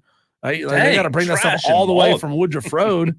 That's a long way to go. And I know there's Grubhub and DoorDash drivers over there on that side of town. Just let them bring it to me. I'd rather have them bring it to me. What say you, Tolos? Who wins that round? 71307. Start your text with keyword fan. Let's go to round number 2. So here's a good one, Cole. You put this one down. It's a continuation of question number 1. Let's say that you do go out. Okay. You decide, you know what? I don't want to pay the $9 and get dog hair on my food. I'd rather just go out and get it. I have no idea. Do you go and sit inside by yourself and eat the meal, or do you order it to go? It's a great question. That is if you're alone. And I got no problem eating alone. So it's a great question. If I'm not with somebody else, if I'm not with a group of people or somebody else, just me and them, I'm going to go with the to-go option. Either I have no problem standing there waiting on it. No, I'm not the biggest. I don't love sitting there. If you are by yourself, let's say on, lunch break or whatever, I'd rather get it to go, eat it at the office here or eat it at home, man. No, man. If I'm going, I want my food as hot and fresh and ready as I can. So if I'm out, I'm going inside. I'm going to sit and eat by myself. Really? I don't care about sitting and eating by myself. Like, people get weirded out. Like, I don't know. They feel lonely if they go somewhere. Like, you can't go to a movie by yourself. Like, you're not going to talk to anyone in there anyway. So just go by yourself. You're going to sit there and doom scroll on your phone while you eat. It's fine. Just go inside and eat it. Eat it as hot and fresh as you possibly can. Go inside. Don't take it to go, because then you got to do that same thing where it's a 15-minute drive back to your house. And then the food's cold by the time you get there. No, or half the food's cold because you ate half of it. I'm going home. I'm going inside the restaurant. I'm going inside the restaurant to eat. What say you? Hit us up on the Renewal by Anderson of the Carolinas fan phone with your votes. You can do that as well at 844-326-3663. Now, if you happen to be on the fence because you think one of us won round 1, the other one won round 2, we got one more to go. That should be the ultimate decider of who wins this whole thing. Who will be a head coach in the NFL again first? Ooh. Bill Belichick or Mike Vrabel? God, what a question. This one's tough. This one's really, really tough. Do we get a whole segment for this? I mean, seriously, he's an assistant coach right now for the Browns.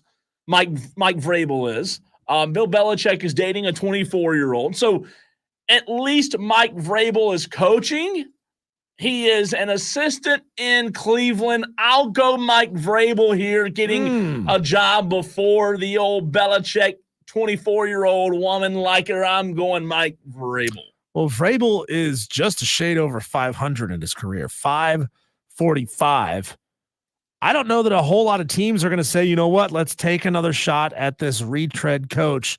But Bill Belichick's got a name. He's got instant credibility. Street cred. Street cred. It's like, that's the reason why you sign Aaron Rodgers, because people are going to be talking about you. You hire Belichick because he immediately brings a ton of attention to your franchise. So it's going to be Bill Belichick. It's going to be old Bill. Oh, old Bill is who you're going to hire before Mike Vrabel. So, like, we've eliminated a couple of, the variables in the Bill Belichick, Robert Kraft, Tom Brady recipe for success. And look, Brady was successful on his own. We don't know yet, like, if it's Bill or if it's Robert's ultimate leadership. Can Bill go somewhere else and be good and ultimately put it all on Robert Kraft and say, oh, Robert Kraft's the toxic thing here? It was his fault. It was all Bobby Kraft's fault. I just don't know, like, with Bill being out of the game. Bill being out of the game is what concerns me. Listen, would I hire him? Probably so. Would I be excited if he coached my Dallas Cowboys next year? Probably so.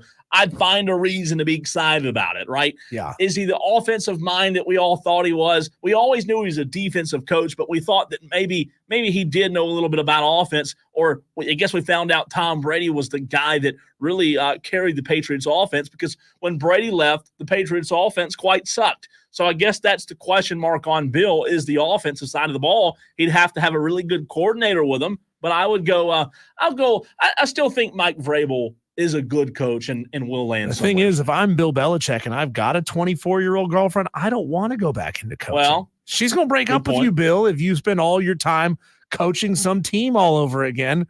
This relationship's not going to work, right? You got to do what's best for your lady, Bill. Enjoy your time, your remaining years that you've got with her. Look at her in a bikini. Just in general. Yeah, just you know what? Just, I think Bill will get hired first, but if I'm Bill, I don't want to get hired. Now that I've got a hot 24-year-old girlfriend, nah, man, I don't want to work. She may want him, however. I don't want to work. I just want to bang on them drums all day. I didn't know where that was going.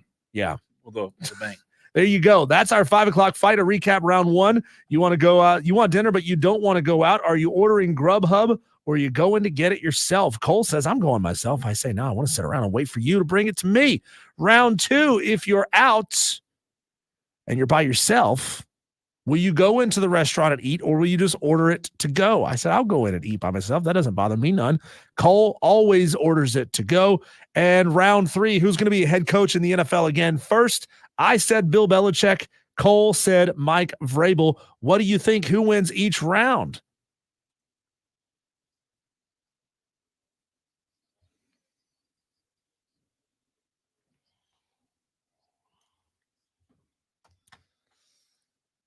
Yeah, all right, Diesel, you go stream? I'll go stream. I just want to remind people, if you want to get your votes in, 71307, start your text with keyword fan or comment on the Facebook, Twitter, or YouTube stream. I will go with the YouTube stream. How about that? Do it. Okay, let's see here. We have a message here from Spur Daddy. It says, Cole wins round one. I'm tired of paying all those frickin' fees. Spur Daddy says Cole wins round two and Cole wins round three. Is Spur Daddy giving you the sweep today, friend? Thanks, Spur. Spur Daddy. I thought we were knew closer. Spur was the man. I thought we were closer than that. Madcraft says, I hope my mother heard that on the radio. That was me talking about him pre-ordering his copy of the Oilers Kate Playboy edition. Let's see. Madcraft says Cole wins round one. Diesel wins round two. And Cole wins round three and gets a win. He says the problem with takeout is you may run out of sauce or drink or all of those things. You can't, you don't have unlimited of those items. It's true. If you do takeout or delivery. No, it's true. I get it. I appreciate getting the win from Spur. But if you're a modern human being, you've got paper towels in your house. You've got ketchup in your house. Modern human being. You got water. You got, whatever it is you like to drink.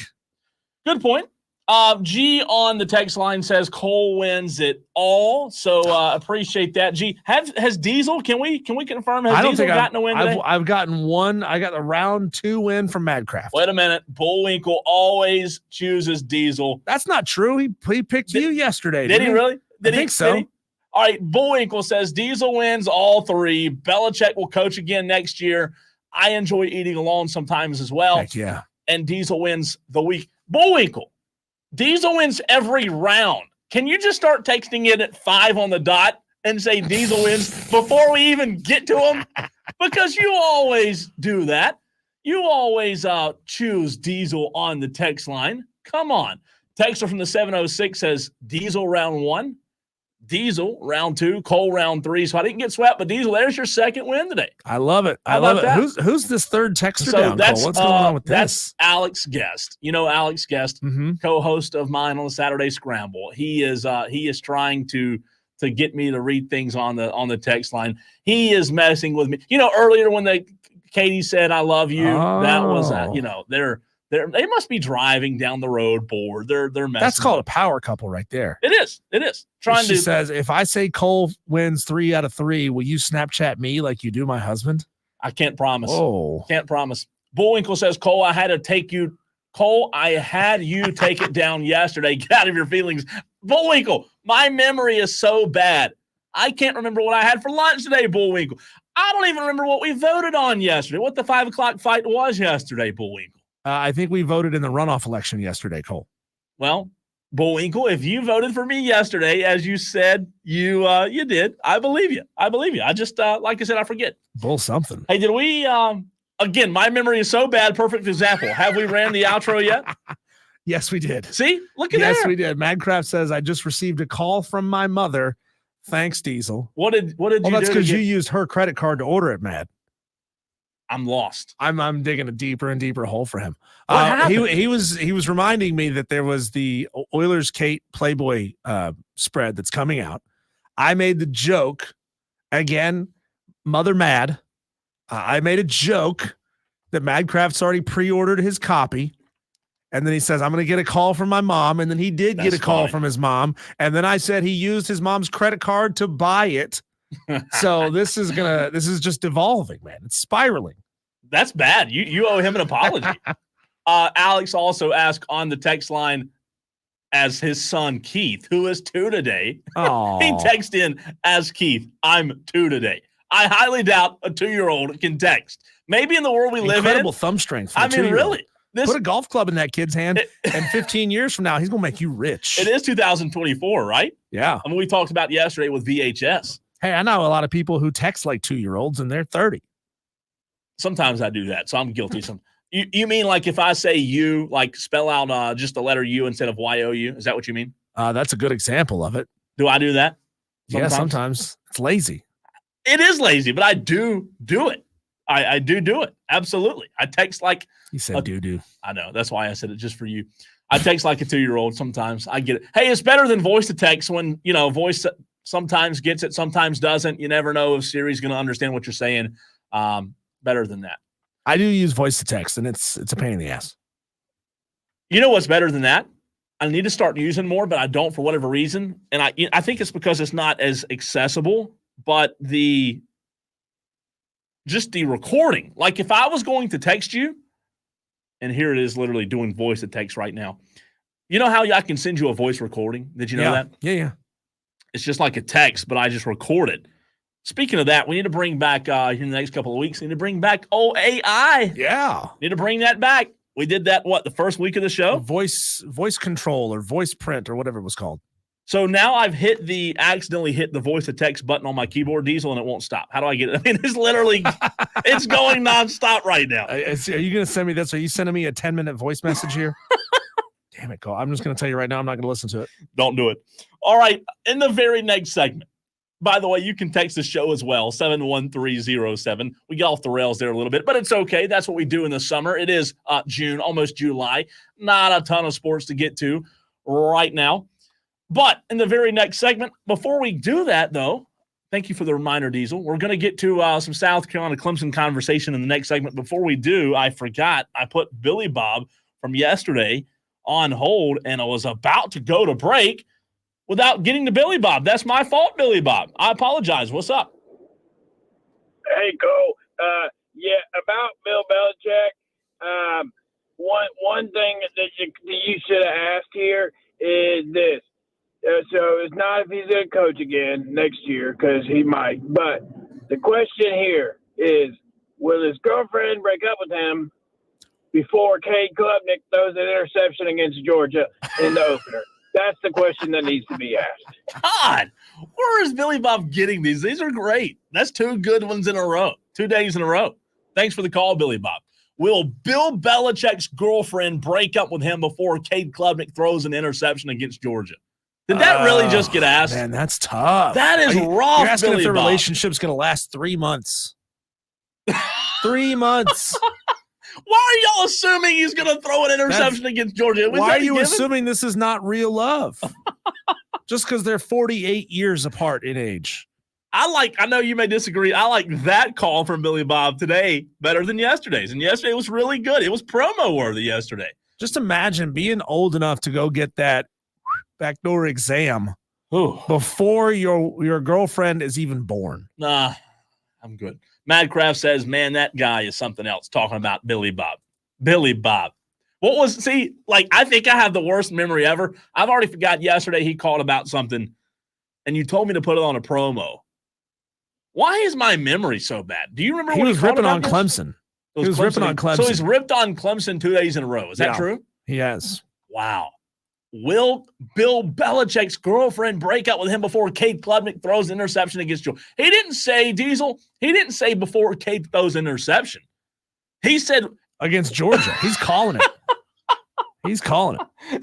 That is a given, I guess, right? It's just a given that Cade will throw an interception against Georgia? That's what he's saying.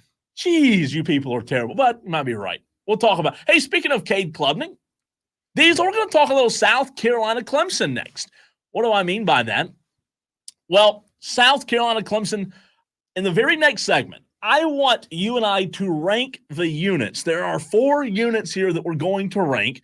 Offense for both teams, defense for both teams. That equals 4. We're going to rank them all in one ranking. Next, who will be at the top? You can also weigh in 71307. Start your text with the word fan.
It is Wire to Wire. He's Diesel. I'm Cole Bryson. This is the Fan Upstate 97.1 Spartanburg, 97.7 Greenville, anywhere in the world on the free Odyssey app. Diesel, August will be here before you know it. We'll be through these wonderful dog days of summer. I want to do a little exercise here. We all need a little exercise in our life, especially me.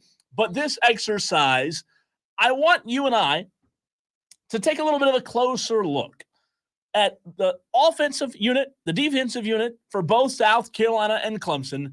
I want to rank these units 1 through 4, South Carolina's offense, South Carolina's defense, and vice versa.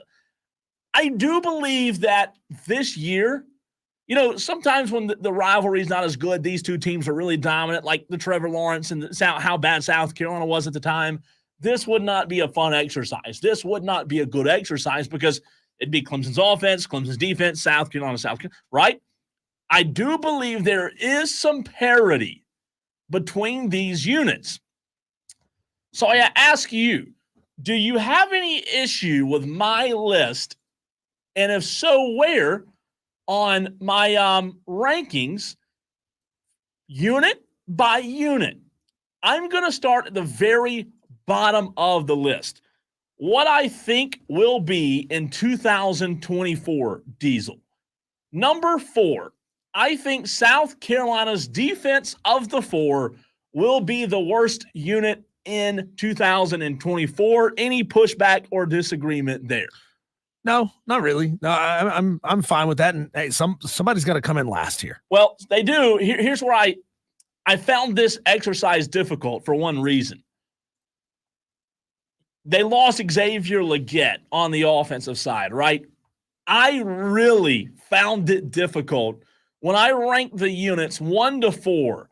I found it difficult as to where I was putting the defense versus the offense because while I do Diesel believe South Carolina's offense will be better, obviously losing Legette brings you down a little bit, right? Mm-hmm. So some might say, well, they lost Legette, South Carolina's offense will be worse of the 4. I put South Carolina's defense of the 40 units, Clemson and Carolina's offense and defense. I put South Carolina's defense dead last on my 4. And I put Clemson's offense number 3.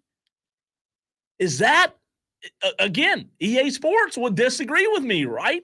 I put Clemson's offense 3. So that would lead you to believe, that would lead our Tolos to believe that South Carolina's offense and Clemson's defense would be higher on the list because if Clemson's offense is 3rd, that means South Carolina's offense would have to be better. And it is. I have it at 2.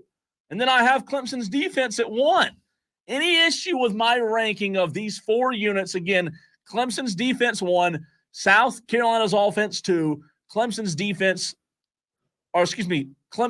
offense 3, and South Carolina's defense 4.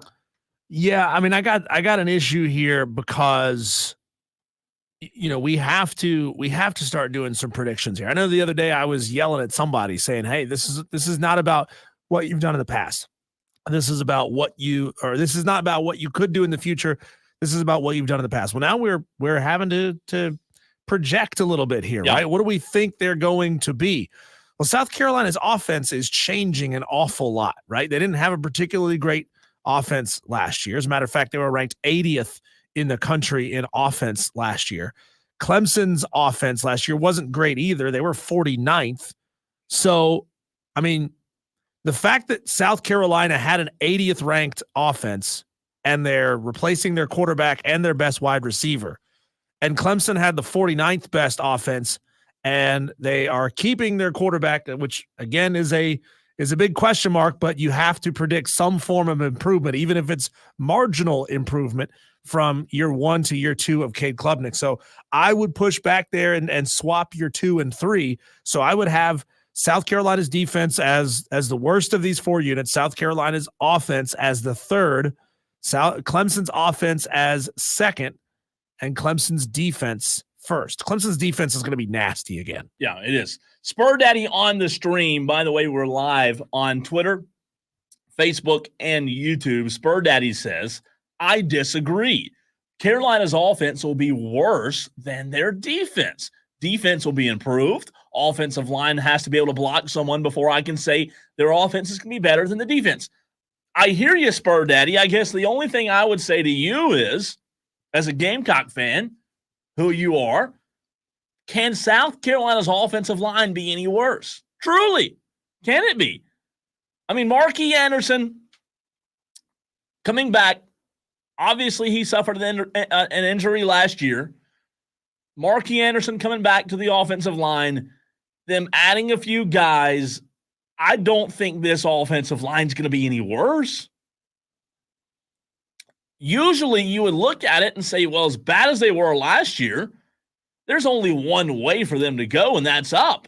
And I think they will be better. South Carolina had the 93rd best defense last year, barely inside the top 100. I mean, that's bottom third. That's basically bottom third of FBS football. So, I mean, I haven't heard anything this past offseason that would tell me, wow, we're going to see some 40 position jump in South Carolina's defense. So that's a no-brainer. South Carolina's defense is probably going to be the worst. Even if they improve, they're probably going to be the worst. But will they increase enough to surpass the offense? No, I don't think so. Clemson's defense, Diesel, looking at my rankings, Clemson's defense is 1 and South Carolina's defense is 4. There shouldn't be any pushback on those two. No, there isn't. So the only really, like, if you're a true football fan and you know South Carolina and Clemson football, the only concern, the only opinion you should have is on 2 and 3, where South Carolina's offense should be head-to-head versus Clemson's offense. Yeah, you're asking me, do I think South Carolina's offense is going to be better than Clemson's offense this year? I can't see it. That's not to say that it can't happen. I'm not saying that at all. Yeah. But with all the question marks that they have on that offensive side of the football and the fact they couldn't protect Spencer Rattler last year and they made him run, they could get better. They could certainly get better this year. And that's one of those things that, here we are in the offseason, man, we're just predicting, we're riffing. I don't think it'll be light years better. I just think their offense will be more efficient. I think they'll be able to block better. I think their run schemes will be better with Sean Elliott. Sean Elliott's a heck of a coach. I think their run game will be better. So numbers-wise, and hear me on this, Spur Daddy, numbers-wise, their offense this year may not be better, okay? I'm not saying that numbers-wise they're going to blow last year's statistics out of the water. I just think that they'll be more efficient. Efficient doesn't always mean more stats, more yards. Efficient doesn't even always mean more. Efficient means more efficient at what you do, and sometimes those numbers could be less because you're more efficient at running the football and blocking and run scheming, which was a terrible part of South Carolina's offensive line last year. You got really good hires in Sean Elliott and Mike Furry in the wide receivers room. Yeah, you lost a really good receiver to the NFL, but I feel like you have a good staff in place, in my opinion, a better staff in place with Loggins, Furry, Elliott, and Beamer than you had last year. Yeah, Clemson's offense, I think, is going to see a slight uptick. And where were they at last year? They were the 49th best offense. I wouldn't be shocked if Clemson gets themselves up into the low 30s. If they can jump about 15 spots this year with a really good defense, I think you've got a potentially very scary football team. Not as good offensively as they need to be to go to win a national championship. I'm certainly not even remotely picking that. But in the ACC, with Florida State having question marks, depending on what happens with Miami's schedule, I mean, I could see them being a playoff-worthy team, but certainly not good enough to go win this thing. And I'll get back to that. I'm glad you said that about the ACC because that was a point I wanted to get back to. But real quick, texter from the 327. Both these teams are in O-line purgatory and have been for a while. Yeah, I mean, I would say South Carolina more so than Clemson, texter, but Clemson's had some good ones over the last few years.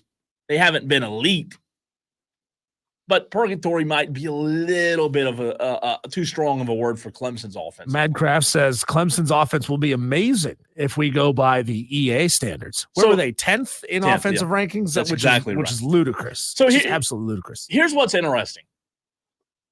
When we talk about, talk about South Carolina's offense and Clemson's offense. in 2024.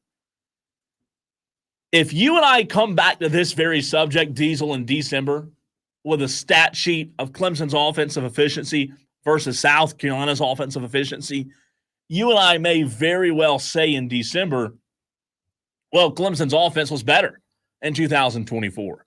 However, does it matter that Clemson's offense, who we're talking about being, in my opinion, third on this list, does it matter that the quality of competition that they'll see defensively will be much worse than what South Carolina will see? So I guess the $1,000,000 question is, how do you measure offense versus offense without looking at the competition they're playing, right? Because one's playing in the ACC, one's playing in the SEC.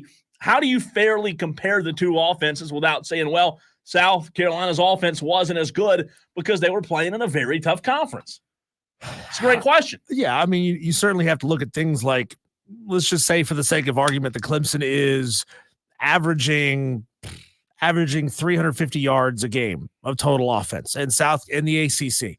Well, that's pretty decent, I guess. If South Carolina is averaging 300 yards of total offense in the SEC, well, that's certainly more impressive, right? It's a more impressive stat to be able to achieve fewer yards, but against tougher defenses. Bland on X says, as a big Clemson guy, I gotta say Mike Furry is a hell of a coach, and I think he's going to be phenomenal. I just hate to say it's with South Carolina. That's a very valid point, and there's nothing wrong with that. You're right. As a Clemson fan, you don't want to see Furry succeed at South Carolina, but you're right. He is a really good coach. He's a phenomenal coach. People don't realize, Bland, how hard it is to go win football games at Limestone. I mean, that and Gaffney, really, I'm not kidding. What he did at Limestone was phenomenal. He gets the most out of his guys. I would have loved to seen him in that receiver room with Xavier Legette. The only problem is he's going to be judged very quickly, and he's not going to have a ton of time under Shane Beamer to be judged because they're in win now mode. But he's going to have to recruit some guys, and it's going to take a few years to develop that wide receiver room the way he wants to, I believe. What do you say, Tolo? 71307. Start your text with keyword fan. You can call us on the Renewal by Anderson of the Carolinas fan phone. That's 844-326-3663. Message us on the stream. However you want to reach out to us, just do it. We'd appreciate your feedback. We'll get to your comments on this in the very next segment as well. When we come back, Cole, leave it up to the Popo to throw a wet blanket on someone celebrating their country. That's all that was going on here. Somebody just trying to show how much they love America. And the 5-0 busted it up. I'll tell you the story next here on the Fan Upstate.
Cole, this will be my first 4th of July with a dog.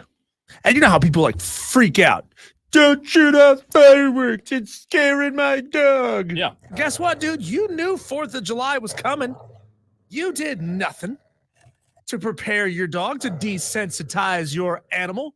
It's not on me to dampen my 4th of July celebrations to keep your little mongrel happy. A quick question. How serious question, because I don't know. How do you desensitize a dog? You like just make loud noises, shoot guns at each other? So first of all, it involves taking your dog out and just socializing your dog in public a lot, right? Near Rob Brown? Do you put the dog near Rob Brown so he's exposed to loud noises? I'm pretty sure my dog can hear Rob Brown from the studio just on any given day. What are you talking about, in Malden. Yeah, every morning for some reason at 6 o'clock he just perks up. And I was like, oh, Rob Brown's talking again. No, you've got to take your dog out to to socialize them, right? They got to be out in public. They got to hear a lot of different sounds. They got to meet a lot of different people. They got to smell a lot of different smells. And then, of course, you can do things in your house like play YouTube videos with firecrackers on them, right? That's smart. I didn't think about that. Yeah. I mean, I don't think you could ever truly, unless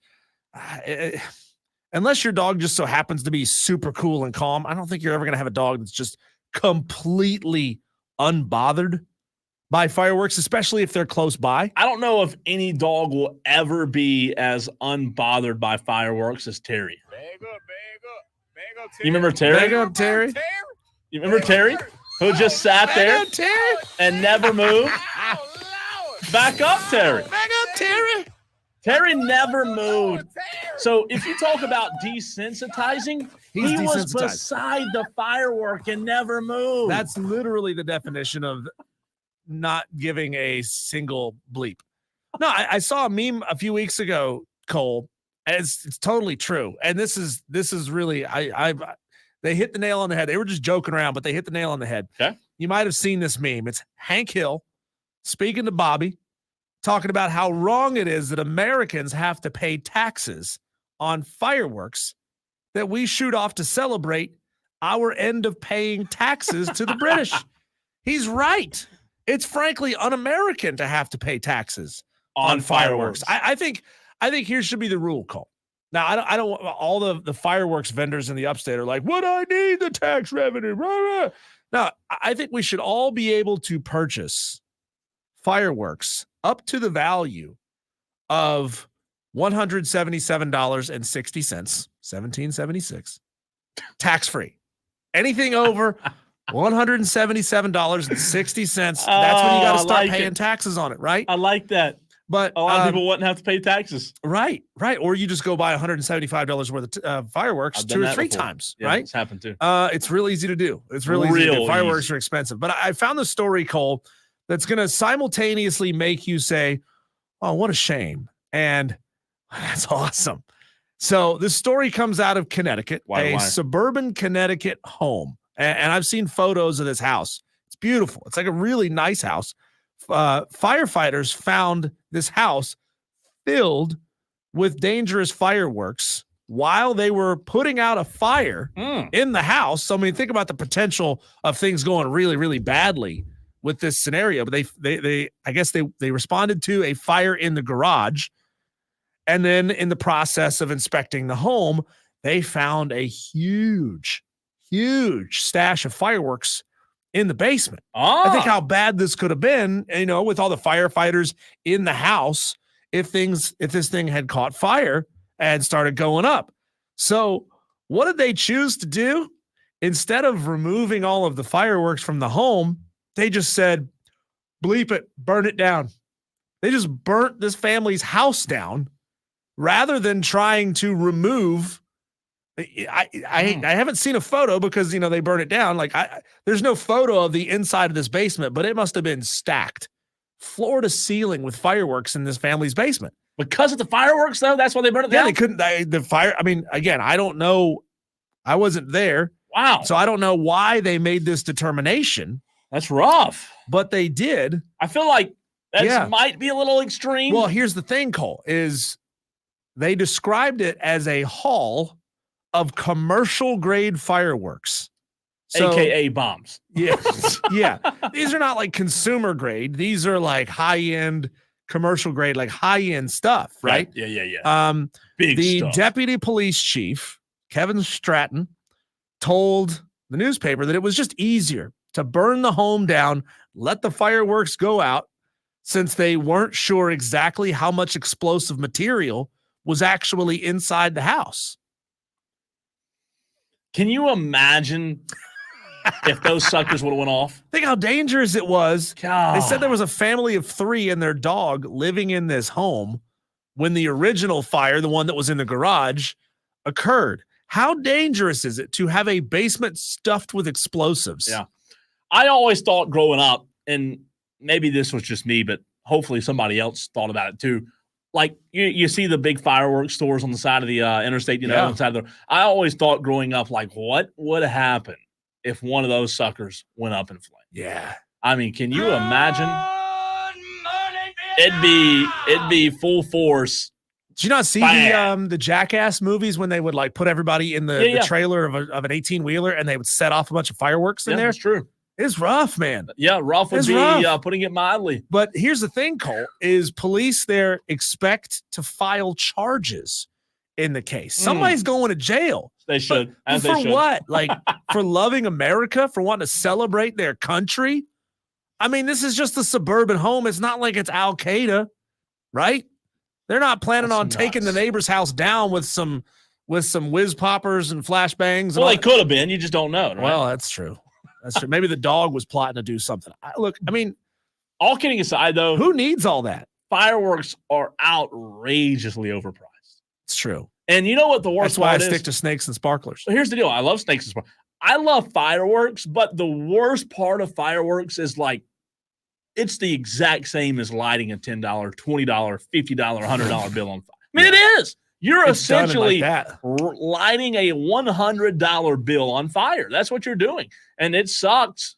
But boom. You've seen like the betting Millers on the Panthers. It's like lighting cash on fire. Have you seen We're the Millers? Yeah. When they're mad about the fireworks and the girl makes them, the daughter makes the dad stop to shoot fireworks and the firework goes, boom. Great, let's go. They load up, they get in the RV and they go. I've never movie, by the way. I've never respected. Well, yeah, it's because it's the movie where Jennifer Aniston. Yeah. All right. strips. Next topic. Yeah. I mean, look, I've never respected the state of Connecticut until this very story. It's true. The fact that this dude had a basement stuffed with commercial grade fireworks. Real quick. And it was so much that all they could do was burn this man's house down.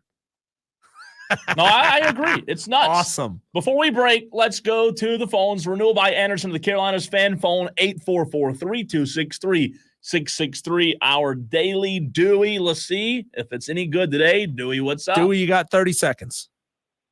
Yes, I think fireworks should be free.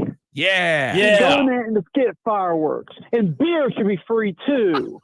At the same place, right? Oh, get them from the same location. That way we don't have to drink our beers before we go buy our fireworks. You know what, Dewey? Yeah. You're on to something today. Normally you're full of crap. Is this Dewey's best call ever? But today you're on one, and I appreciate you for that. And the Carolina offense is number one. Oh, number one. I'll make that change on my list right now. Thanks, Dewey. We got to run. 6 o'clock, final hour coming your way. Coming up next, Diesel and I, we will ask you a very important question about these dog days of summer. We need some help with a little bracket challenge next.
Madcraft on the stream says Dewey 2024. Don't be politicking campaigning. We'll have to put him on more. After what we watched last night, I'll take anybody. We'll take Dewey. Okay. Dewey, the new president, instead of what we saw last night. You know, when South Park did that episode, it's had to been years ago, like 2004. And their choices were a giant douche or a turd sandwich. That was meant to be a warning, not a challenge. A warning to 2024. You do it better than I do, but yeah. What voice are you trying to do? You know it. The Trump voice? Do it. Say a warning to 2024 in the Trump voice. You got a warning? There you 2024, we're in deep trouble. You don't know. I know because I've seen the future. 2024, big problems. Let's do something real quick live on air. Let's look over on the let's look. So just so anyone who's listening that may not know, we are across the hall from a political talk station in our building, and we all share the same text line, but we have different keywords. I don't know why this is the first time I've done this today, Diesel, but I have not looked over and just peeked at what the monstrosity of text could be today. We're going to digital spy on them? Oh, dear God. They are flooding in. I can't imagine what it was to start the show at 3 o'clock after what happened last night. Like, if you're a political station and you come on the air a night after a debate, do you even plan a show? No. I mean, you can you imagine being say Charlie? 3 or 4 buzzwords and then just let the people take over? We need to ask Charlie if we see him tonight. How much show prep did you do for your show, which is a political station, political talk show? 4 hours. He's on the same exact hours that we're on, right? And man, that would be pretty. It'd be like me and you after the national champion. I guess that's what it's equivalent to. Is that a good comparison? Me and you hosting a show after the national championship game, maybe? What is that equivalent to? Yeah, that's national. That's Clemson or South Carolina playing in a national championship game, or Palmetto Bowl, or us coming on the day after the South Carolina Clemson, right? Mm-hmm. I guess that would be the equivalent. But anyways, Texter says it's a forest fire over there. It is. I just looked at the text and I didn't stay on it long. I clicked back to fan. Texter says from the 203, you are not allowed to have fireworks in Connecticut that shoot over 10 feet in the air. What? Lame. Is that true? That is the most flaccid 10 feet. What fire? No, seriously. Thing. What firework shoots under 10 feet? The little fountains, those sparkler fountains. Those are still close to 10 feet, right? They're close. Yeah, that's really lame. So that's all you're allowed to do in the Connecticut. There was a dude in my neighborhood when I grew up in North Carolina. He used to shoot off the best fireworks every year. The best. It was dangerous because there's a lot of trees in our neighborhood. But he used to have these things called. I've never seen them advertised anywhere else. I don't think he made them himself, but I have no idea where he purchased these things. Well, they were he would fire these things off. It would shoot a canister up into the air, and then that canister would open up, and a tiny little soldier man on a parachute would parachute back down to the ground. I have seen this, and he would shoot like a dozen of them. Yeah, and they were so awesome. That is awesome. They were so cool. Assuming the parachute didn't light on fire, they worked. They were really cool.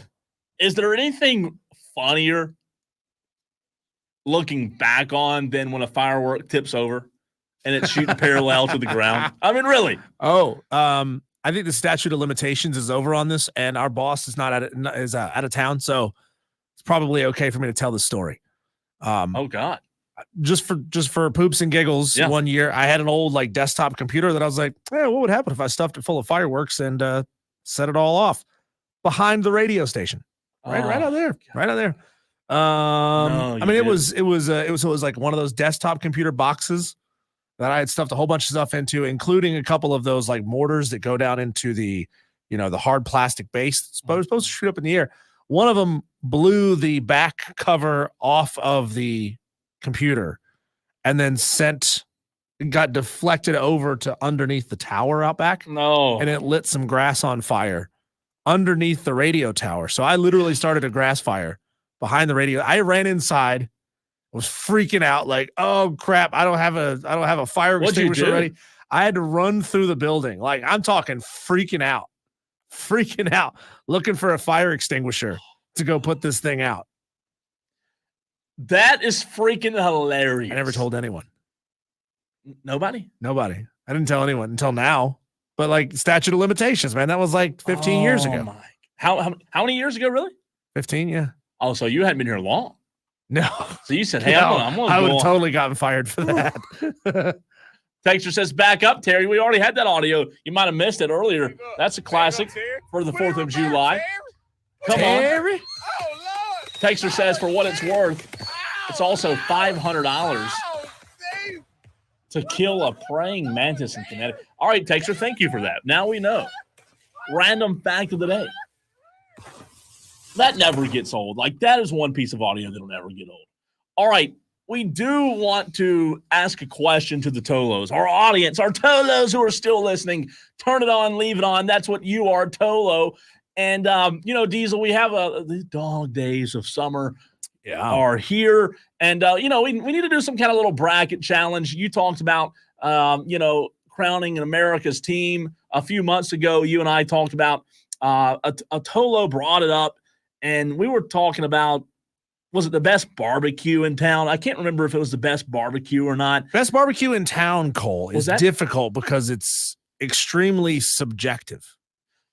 Right? Opinionated. We'd be asking, for anybody to want to weigh in with an educated opinion, they got to drive all over the upstate, potentially, 40, 50 minutes in either direction to go try these barbecue restaurants. And that'd be great. We would love for you to do that, right? Well, I'm saying for me and you, right? I'm saying me and you. I think we were talking about deciding, you and I were talking about deciding where the best barbecue was. Mm-hmm. And that'd be possible, right? If we got a bracket challenge together, if our Tolos sent in. But the point of this topic is I want to hear from you, our Tolos. What bracket challenge would you like to see us do this summer? 71307. Start your text with the word fan. Like, it would be cool if we could get, I don't know how many fit on a bracket. Let's say, for example, 16 barbecue restaurants. We contact them all, right? Tell them what we're doing. You and I go out. I mean, everybody loves free barbecue, right? You and I have to we have to try the best 16 barbecue restaurants, and we do it bracket style, bracket form, right? That would be interesting. Tolos, provide your suggestions. We want to know what you think. What should our summertime bracket be? I saw an incredible bracket the other day on a podcast. They did a snack. They did a best snack bracket, and it was great. We could do the goldfish. Oh, we were at Ingles the other day, and we had you. What did you count? Like a dozen or so, or more? Oh, more than that. Flavors. Yeah. So what else has that many flavors? That's a good one. What else? Pringles. What other? Does Pringles have a lot of flavors? Has a ton of flavors. Yeah. Cheez-Its has a lot now too, right? So, Cheez-Its flavors. So to bring you into some of the things that we've done on this station before, we have done the Upstate's favorite restaurant. I do. Which was massive. Went nuts. Massive. I remember that. Yeah. We did the Upstate's favorite bar, which was massive, and we broke that into a couple different categories, like bougie bar, like fancy bars and sports bars and things like that. I remember the bar war. Yeah, that was great. We were able to bring all those bar owners on, sure, and provide them. We want to be able to provide value to the businesses that we bring into this, instead of trying to get them to give us free stuff, which hopefully they will. But also, we want to be able to bring some advertising to them, right, and then let the Upstate know that they're there. So I think in this area, barbecue bracket would take off. We could do the Upstate's favorite brewery, because there's a ton of those around here right now. Right. What else? There was another one. Oh, on the snack bracket, like the Sweet 16 got so you might not realize this, you might not think about it, but on the snack bracket, I was watching them do it. It was freaking hilarious. They had like Cheez-Its down. Have you had the Cheez-Its crisps? Yeah. They're fantastic. So, like, you can do the Sweet 16 or the Salty 16. That's what I'm saying. So, like, you get down and you think, oh, these snack brackets would be very easy, but they're not anywhere near easy. I'm taking notes here. I mean, yeah, it's tough. Obviously, food would be, people in the Upstate love food, right? People. Oh, This is the Spartan burger. That's what we are, is Spartan burgers, is what we're told, right? Upstate's favorite burger. We could do the burger. We could do the bracket, get the new baseball team involved, right? How about that? Not bad. Wonder what would perform better, barbecue bracket or burger bracket in the Upstate? What do you think? See, I like the idea. You brought it up there, crowning America's new team. We've never done that. Or basically we're stripping the Dallas Cowboys of the moniker America's team because it's just great marketing. You were never America's team. Yes, you were. You just got people to buy into it, right? Yeah, it's like people saying Grey Goose is the best vodka in the world. No, it's not. They just used it as marketing, and it stuck. Like people believed it and they bought it, and now they just repeat it without even really thinking about it. Yeah. So I thought it'd be great to crown America's team and do a bracket for America's team. That would send Cole into depression. You want to do that? You want to send Cole because into that depression? Dallas isn't going to win. I'm already getting sad thinking about it. Texter says this comes from the 803 pizza ? I told you, everybody loves food.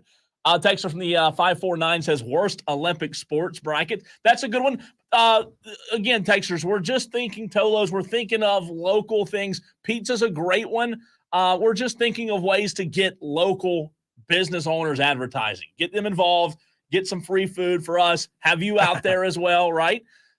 Texter from the 480. Oh, this is Spartanburg J. Spartanburg J says, guys, if it's a barbecue bracket, smoking pig wins hands down. See, I'm telling you, man, people are into it. Barbecue. I want to know, though. I want to do a poll. Barbecue or burger bracket, Tolos? Which do you think would perform better right here in the Upstate? 71307. We'll also put it up on Twitter. What do you head-to-head barbecue or burger? What do you think would perform better? I think barbecue would perform better. I think people have stronger opinions They do. about barbecue. And I just wonder, I wonder, because we never really got any feedback on this.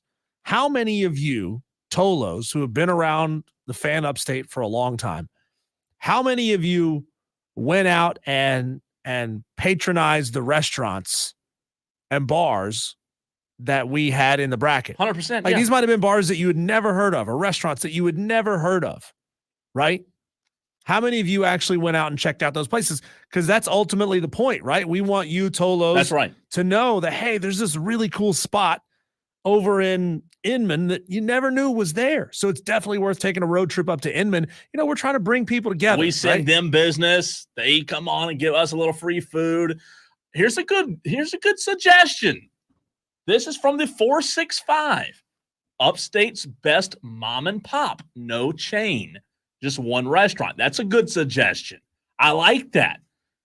Best mom and pop. So I'm assuming mom and pop restaurant, no chain.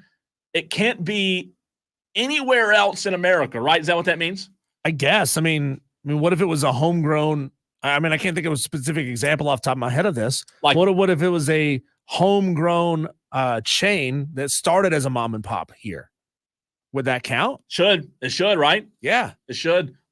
Texter says this comes from the 441. Best steak. Come on, you want to see how far places like Hall's, Peddler, and Texas Roadhouse get. I mean, can you imagine offering me and Diesel free steak? Yeah, we probably realize those places don't offer free steak for things like this. That's right. Yeah, yeah. That's watch them jump at the chance to come here and give us free food. Right. Texter 387 says barbecue. Lewis is the best in the Southeast without question. Is this the owner texting in? Because I've been to Lewis Barbecue and it sucked. Oh, I went. It was not good. So not good. I have not been.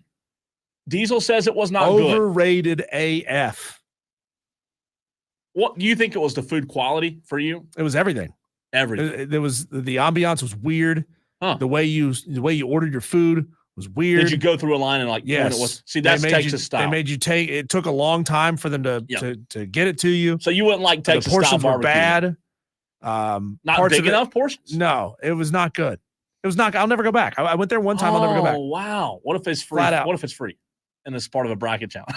Well, I could be bought. I can be bought. You wouldn't like Texas barbecue because that's very similar to. I mean, you go through a line and you point out what you want. I hadn't been though. Texter, it's a lot of good suggestions though. I mean, this is bracket season, right? This is talking season as There are no sports other than baseball and the Olympics. And as we saw the other day on the text line, it doesn't seem as if there's a lot of Olympic fans.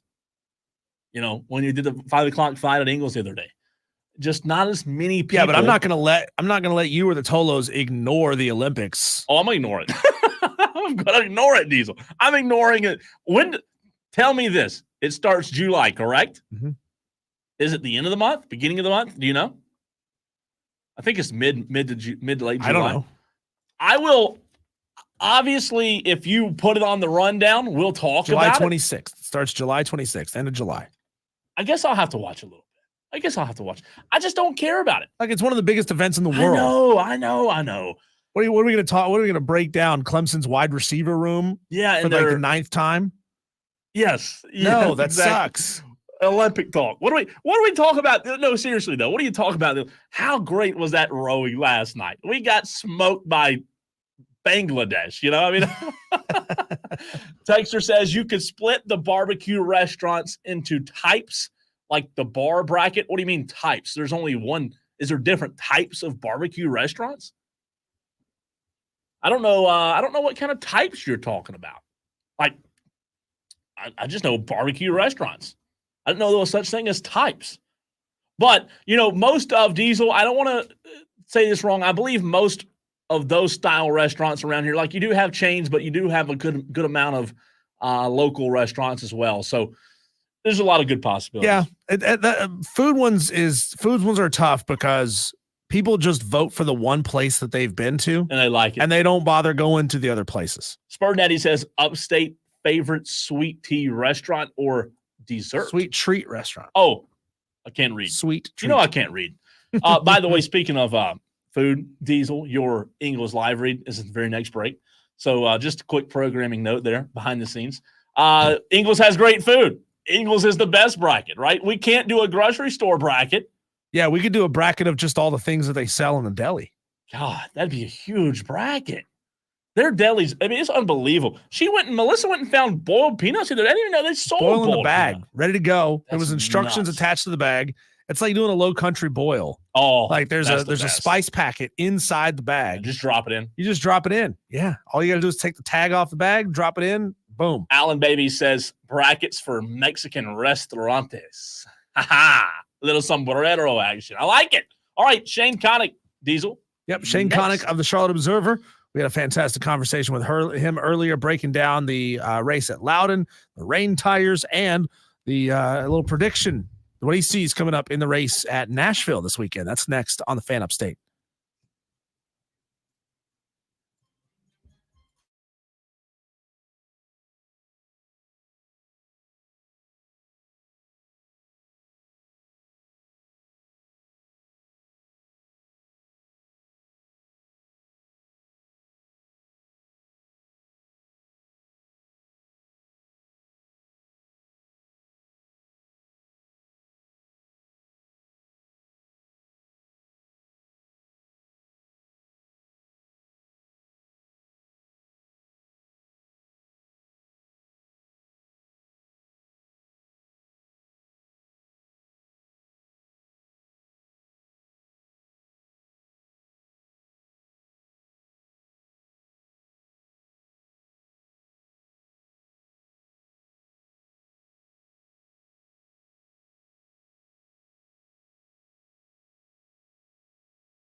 Charlotte Observer, who covers NASCAR.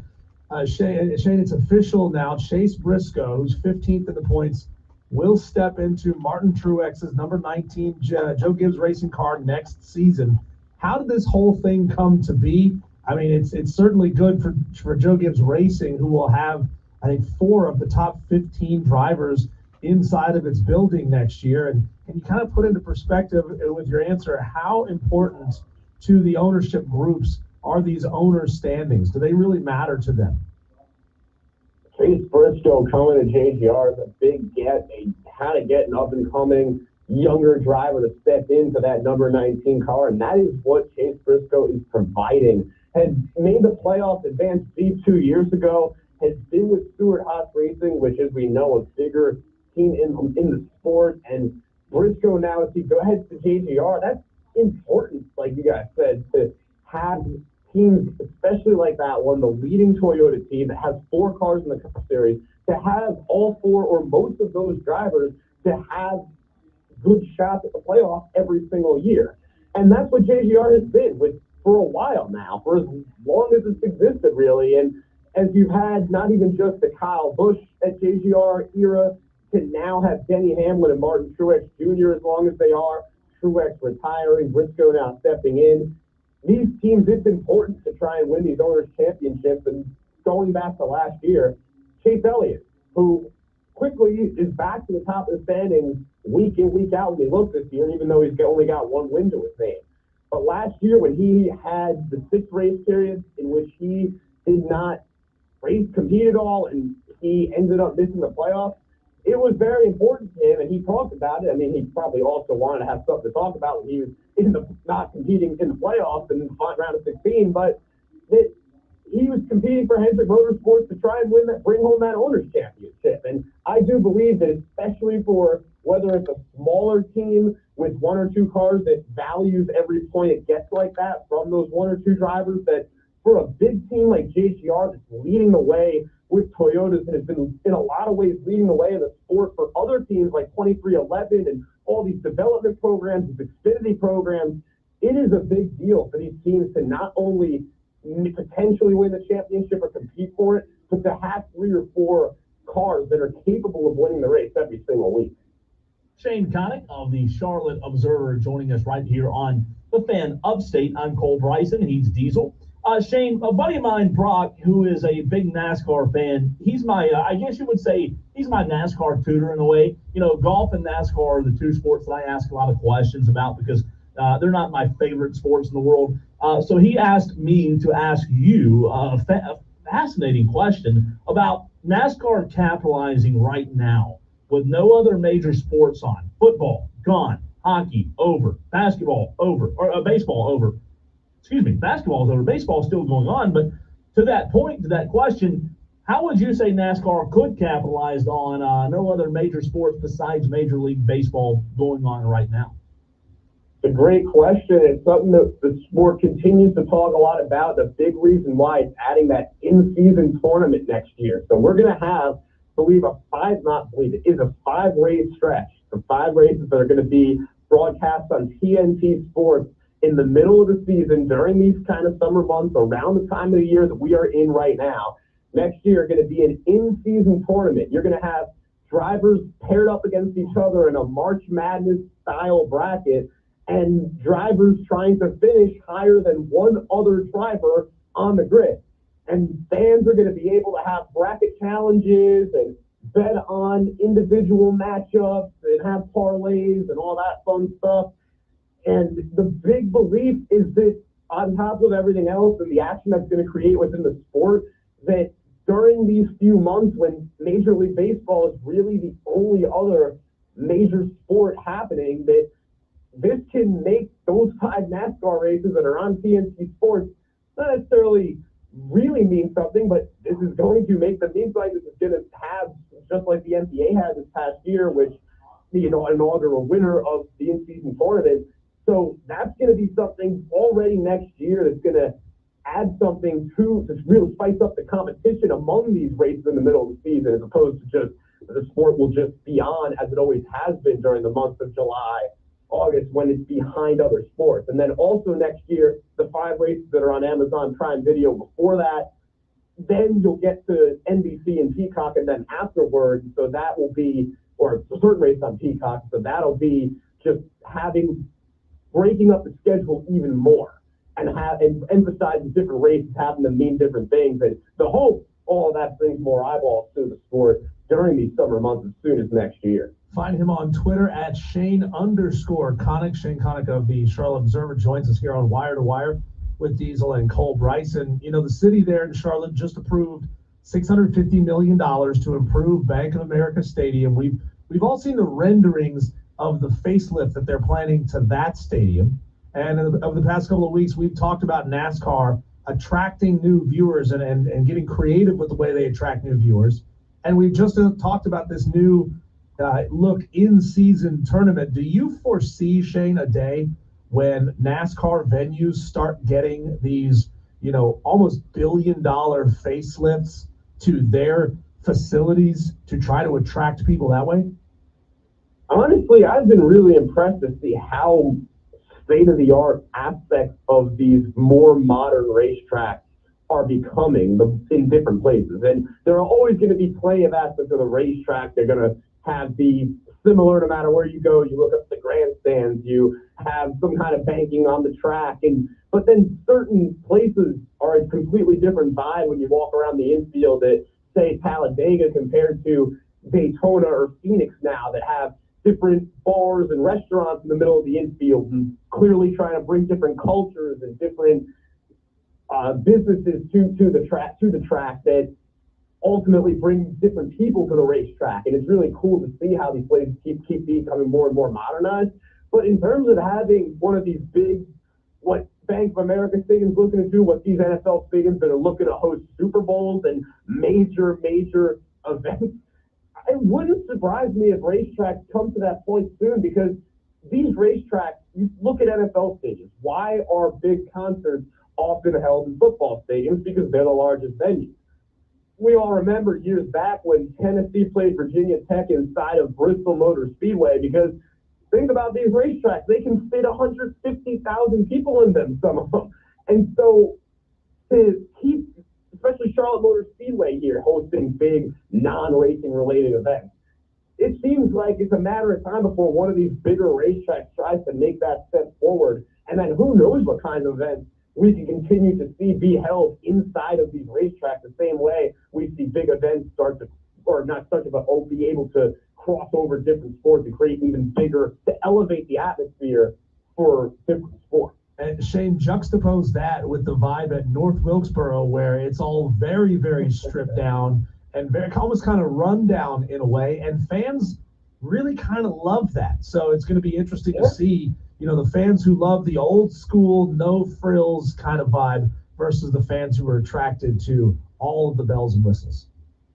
And either way, it's still going to the racetrack. And that's something cool about NASCAR. I feel like other sports, you can go to some of these really new stadiums and everything really becomes about the experience, and then it really takes away from what's on the field. But when you go to a NASCAR race, everything is about experiencing pit road and walking around the grid, seeing the cars and hearing the engines. And you could be in any suite, you could be down on right next to the cars themselves when they're firing the engines. But no matter what, it's an experience that really is going to always relate back to the race itself. Shane, what can fans expect this Sunday at the Nashville Super Speedway? We have a racetrack just over a mile long, a race won by Ross Chastain last year. It's going to be, he won that race from the pole a year ago. Wow. And Cap Larson, Chase Elliott, recent winners there. I think we're going to see another race on a mile-ish long track that's going to, I think it will produce, I think Elliott's going to win this week. I think we're going to see another repeat winner. But because considering for a guy like Elliott how well he continues to run every single week and accumulate those points with the fact he's only gotten a victory lane once, and now we see Christopher Bell joining the Kyle Larsons, William Byron, Benny Hamlins of the world with 3 wins to their name already, a little more than halfway through. Chase Elliott's a multi-win driver, and I think that at a track where he's already won, to see him return to victory lane. Shane, do you think there's any possibility, being that Nashville is a non-traditional track for the Cup Series, but it is a very heavily used track in the Xfinity and the Truck Series? Do you see any drivers who have spent a lot of time in those two who have now made their way up into the Cup Series, maybe finding some success this weekend just based on their familiarity with Nashville? I think we could see that. Last year we saw Justin Haley qualify in the top 10 and believe had a strong finish at Nashville. On that note, so I think that is going to be something we'll see. And to that point, we're seeing older drivers step in to some of these other series at Nashville. Most notably, Clint Boyer will be driving the 7 for Spire Motorsports in the Truck Series race tonight.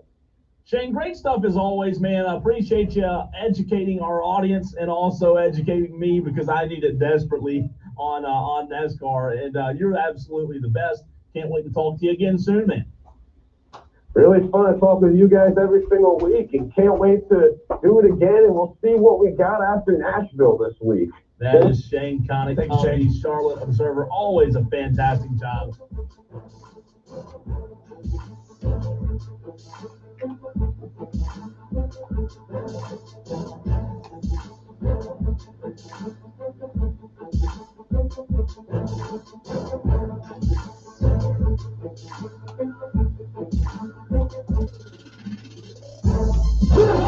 No tapping out on this show. You either bring it strong or you can ride the pine. We're going wire to wire with Diesel and Cole Bryson on the Fan Upstate. I'm Tony Danzuri with your sports update on the Fan Upstate. The NBA draft held their second round on Thursday. The Charlotte Hornets taking Colorado guard KJ Simpson with the 42nd overall pick. NASCAR at the Nashville Speedway Sunday. The Ally 400 Ross Chastain, the defending champion. It'll be 300 laps on the 1.3-mile super speedway. It's a triple header for NASCAR. The Truck Series racing in Nashville tonight. Xfinity Series on Saturday. The Atlanta Braves lose 1-0 Thursday afternoon in Chicago to the White Sox. This was a makeup game from early April. Chris Sale struck out 11 over 7 innings, but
Putting a big fat bow on the week on the Friday.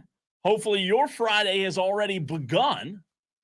Diesel and I's Friday will begin here in 7 minutes and 15 seconds. That's when our Friday begins. So don't think that, look, just because we do sports radio, don't think we're out just having a good old time every day. We got to hold it down so that while you go out and have a good time. We got to come up with a great show for Monday. That's We're right. going to be thinking about all weekend long. Short week next week. Yeah. Well, it's going to be a weird week. So I like that Wednesday a couple of days ago we had off last Juneteenth. That was fantastic. The only weird thing is Thursday having off and then coming back on Friday, I may be like sunburnt, not in the mood to talk about sports, but we're going to do it because that's what we love to do. So we're going to be here Monday, Tuesday, Wednesday of next week. And then we're going to back it up, Terry, into Friday. Back up, Terry. Back up, Terry. And we'll be here on Friday, so we won't be here on Thursday, but it'll be a short-ish week. We appreciate you being a part of the show. In case you missed it earlier, in the very first hour, we did go through our daily wires, our headlines, getting you caught up on what's happening in the world of sports. There it is. All right, and that is your daily wires. Right now, that is the dog days of summer. There is nothing going on. That is what we have for you. Hope you enjoyed it. And check back in August, right? I mean, come on. How terrible. You don't want to break down the latest NHL mock draft? Oh, yeah. That's coming up on Monday's edition of Wire to Wire. Not a single one of our Tolos has ever heard of a single name in the NHL mock I didn't know they had an NHL mock draft. That's how bad I am. I don't watch the I'm not an NHL guy. All kidding aside, Daily Wires, the Dallas Mavericks traded shooting guard Tim Hardaway Jr., 3 second-round picks to the Detroit Pistons for Quentin Grimes. We'll see how that works out for the Mavericks. EA Sports released its top 10 overall power rankings. That's the third list they've released this week. I guess they're going to just keep releasing all of these things and keep getting more PR and more press because everybody's sharing and going nuts about these lists from EA Sports. Georgia is the number one team in the video game at 95. Your Clemson Tigers, if you're a Tiger fan, they are Diesel numero 6. Is that right? 6? Cinco, 6? Yeah, 6. You Spanish guy? I was just listening to Cypress Hill. Cuatro, cinco, seis. Yes, they are 6th on the list, 90th. That's their ranking, 90th total, our overall power rankings. It's Georgia, Ohio State, Oregon, Alabama, Texas, Clemson, Notre Dame, Penn State, LSU, and Utah. Are you kidding me? Utah, top 10? Wow. I think they're going to be a good football team this year. I think they're going to make waves in the Big 12, but top 10? Utah's always that weird bubble team. I get top 20. I'm totally fine with Utah being a top 20 team. Probably fairly comfortable with them being a top 15 team. Top 10's kind of ballsy. 10 is bold. Yeah, it's bold cotton. I mean, it really is. I'll tell you this. Utah's always a bubble team. We'll see, though. The jury's still out. Clemson baseball lost Nolan Naraki yesterday. He entered the transfer portal, started 34 games for the Tigers this season. The Bravos trying to get back in the win column, if you will. 7:21 pitch tonight. Old Uncle Charlie is on the mound for the Braves.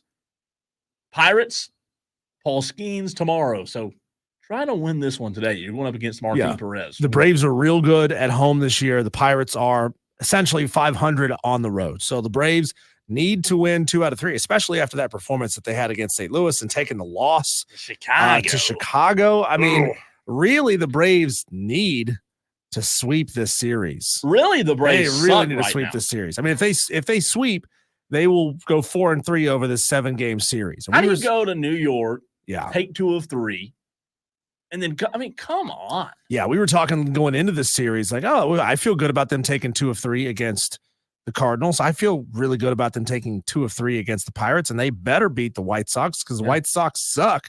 So right there, we were like thinking, 5-2. Yeah. 5-2 over this 7-game stretch, and they are going to have to sweep the Pirates just to go 4-3. And that didn't happen. No, I don't have a whole lot of faith in that happening. We'll see, though. Hopefully, Snit and the guys will figure something out. Just a real quick look at what is this? Traveler? No, not Travelers. Rocket Mortgage Championship in Detroit, Michigan. The Rocket Mortgage Classic. Oh, I'm sorry. Not champion. How dare I say champion? Yeah. Rocket Mortgage Classic. Akshay Bhatia is still leading the charge right now in day number 2. What'd you say the cut line was? Actually, he is tied for first. The cut line that they were showing on TV earlier was -4. And so Akshay's now tied for first with who? Tied for first with Aaron Ray. Never heard of him. Who I assume this is the Swiss flag. I think this is the Swiss flag. Van Rooyen is tied for third with Young and Montgomery. Wow. Never heard of several of those. Scrolling, who is it? Eric Van Rooyen, the best mustache in the biz. Just do yourself a favor real quick and Google Eric Van Rooyen, ERIK Van ROOYEN. Best mustache in golf. If I could hands down, it would help. Hands down. R what? ROOY. Oh, I got it. Oh gosh. Right. Fantastic mustache. Crushing the game. Looks like a pretty young guy. That's a great stash. Will Zalatoris tied for 26th at -7 overall. You got to scroll down. But there's not a whole lot of big names in this tournament. Ricky Fowler is tied for 37th at -6. I think Ricky won it last time. Did he? There, yeah. And I'm just scrolling down, man. Like I don't know a lot of these names. No Scotty Scheffler. This is not a big tournament. The biggest names are not playing in this one. You know, this doesn't even feel as big as Quail Hollow. Like there were bigger names at Quail Hollow than this. Yeah. Rory wasn't, at Quail Hollow. No Rory in this one? Right. Tom Kim is tied for 74th at -3. And again, they were saying earlier on TV, now I don't know where it is right at this moment, but they were saying earlier the cut line was projected to be -4. Okay. So Tom Kim, just a week after going the distance against Scotty Scheffler, may not make the cut. Wow. This week. Tough. What a bounce back there, Mr. Kim. And lastly, Dick Vitale announced Friday he will have surgery on Tuesday to remove the cancer from his neck. Hopefully, Dickie V will be cancer. It's awesome, baby. We got a Dickie V stand-up bobblehead over there. We need to change the batteries in it, though, because it actually does speak when you press the button. Oh, wow. But it needs a new battery. It's dead. Dead. Thanks for listening today. Show number 68 in the books. We'll come back on Monday for show number 69. Ah! Wire to wire. Thanks, Tolos.